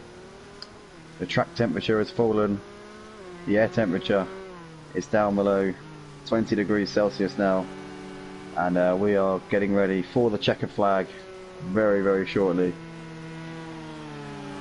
But who is going to take the victory out on track here this evening? Is it going to be Carnage Venom, or is it going to be Smithy? Smithy looks to the inside here of Carnage Venom. Carnage Venom showing him the inside, and Smithy had to back out of that one. But this is a very, very close race now. Flash of the lights from Smithy there, doing everything he can to try and get in Carnage Venom's head, giving it everything as he gets a little bit onto the dirt there on the right hand side. A lap and a half left to go into the corkscrew, and for the time being though, Carnage Venom doing what he needs to do. Yeah, absolutely brilliant comeback from Smith. He obviously made a couple of mistakes a few laps ago, which put him in the wall, unfortunately, out of the first corner. He's managed to recover from that, relax, and get himself back up all over the back of the bumper of Carnage Venom, as we are about to start the last lap of this race, ladies and gentlemen. Absolutely. Nathan Rutter there saying in the comments, it would be nice to see you in GT5 Tier 2, Andy. Well, actually, I'm racing Tier 1 for the GT5, Nathan. I'm considering maybe making an appearance in Tier 2 as a reserve tomorrow night in the Clios. That is if there is space. If there isn't, then obviously I'll be in the box here. For the safer option. The one and only Honey Badger. As we see Smithy once again having a little look to the inside at the same corner that he was, the door was slammed on him by Carnage Venom last time around. These guys coming up on a little bit of traffic. They might just about catch up to the traffic before the end of the race. That looks like it might be Seba Stefano, who's had a horrible race here in this one. Half a second here separating these top two boys. As we come Does into the sound final like sector they're here, coming up on final lap traffic. of the race. Carnage Venom is going to come around now, and they're going to overtake Seba Stefano, who moves over very diligently. And ladies and gentlemen, that's got a fantastic feature race between these two guys, and it's going to be Carnage Venom who is going to take the victory here for the feature at Laguna Seca for round 2 of Motive Racing's GTE Championship. Smithy, a fantastic effort from him, gave it everything he had, comes home in second place. We've got Archer, who had a horrible start to the race, ended up with a little bit of damage after some contact with John Boy on the opening lap. He's going to come round in the final podium spot. A great comeback there from him after our sprint race winner, who had a mega race in the wet conditions, drove a masterclass in that one. Granted Stee over in 4th. RDJ, good driving from him in 5th position. Ayrton Stefano flying the flags for the Stefanos. His father, unfortunately, all over the place in that race. I ended up getting lapped on the final lap. Ayrton Stefano seems to be trying to take a quite unorthodox route back to Parc Ferme, as does Archer as well. JR comes over in 7th place, and that is a wrap, ladies and gentlemen, for round 2 of Motor Racing's GTE Championship. Yeah, well done to all our drivers this evening. Some brilliant battles out there. We will be seeing more of the same tomorrow, but we are going to be in the little Clios, making it even more entertaining for you at home. We are going to be live from 7 PM. Whether or not Andy is here in the commentary box, I shall be with you, ladies and gentlemen. So when we do go live, please subscribe so you will get a notification, and we hope to see you tomorrow night. Anything else to say, Andy?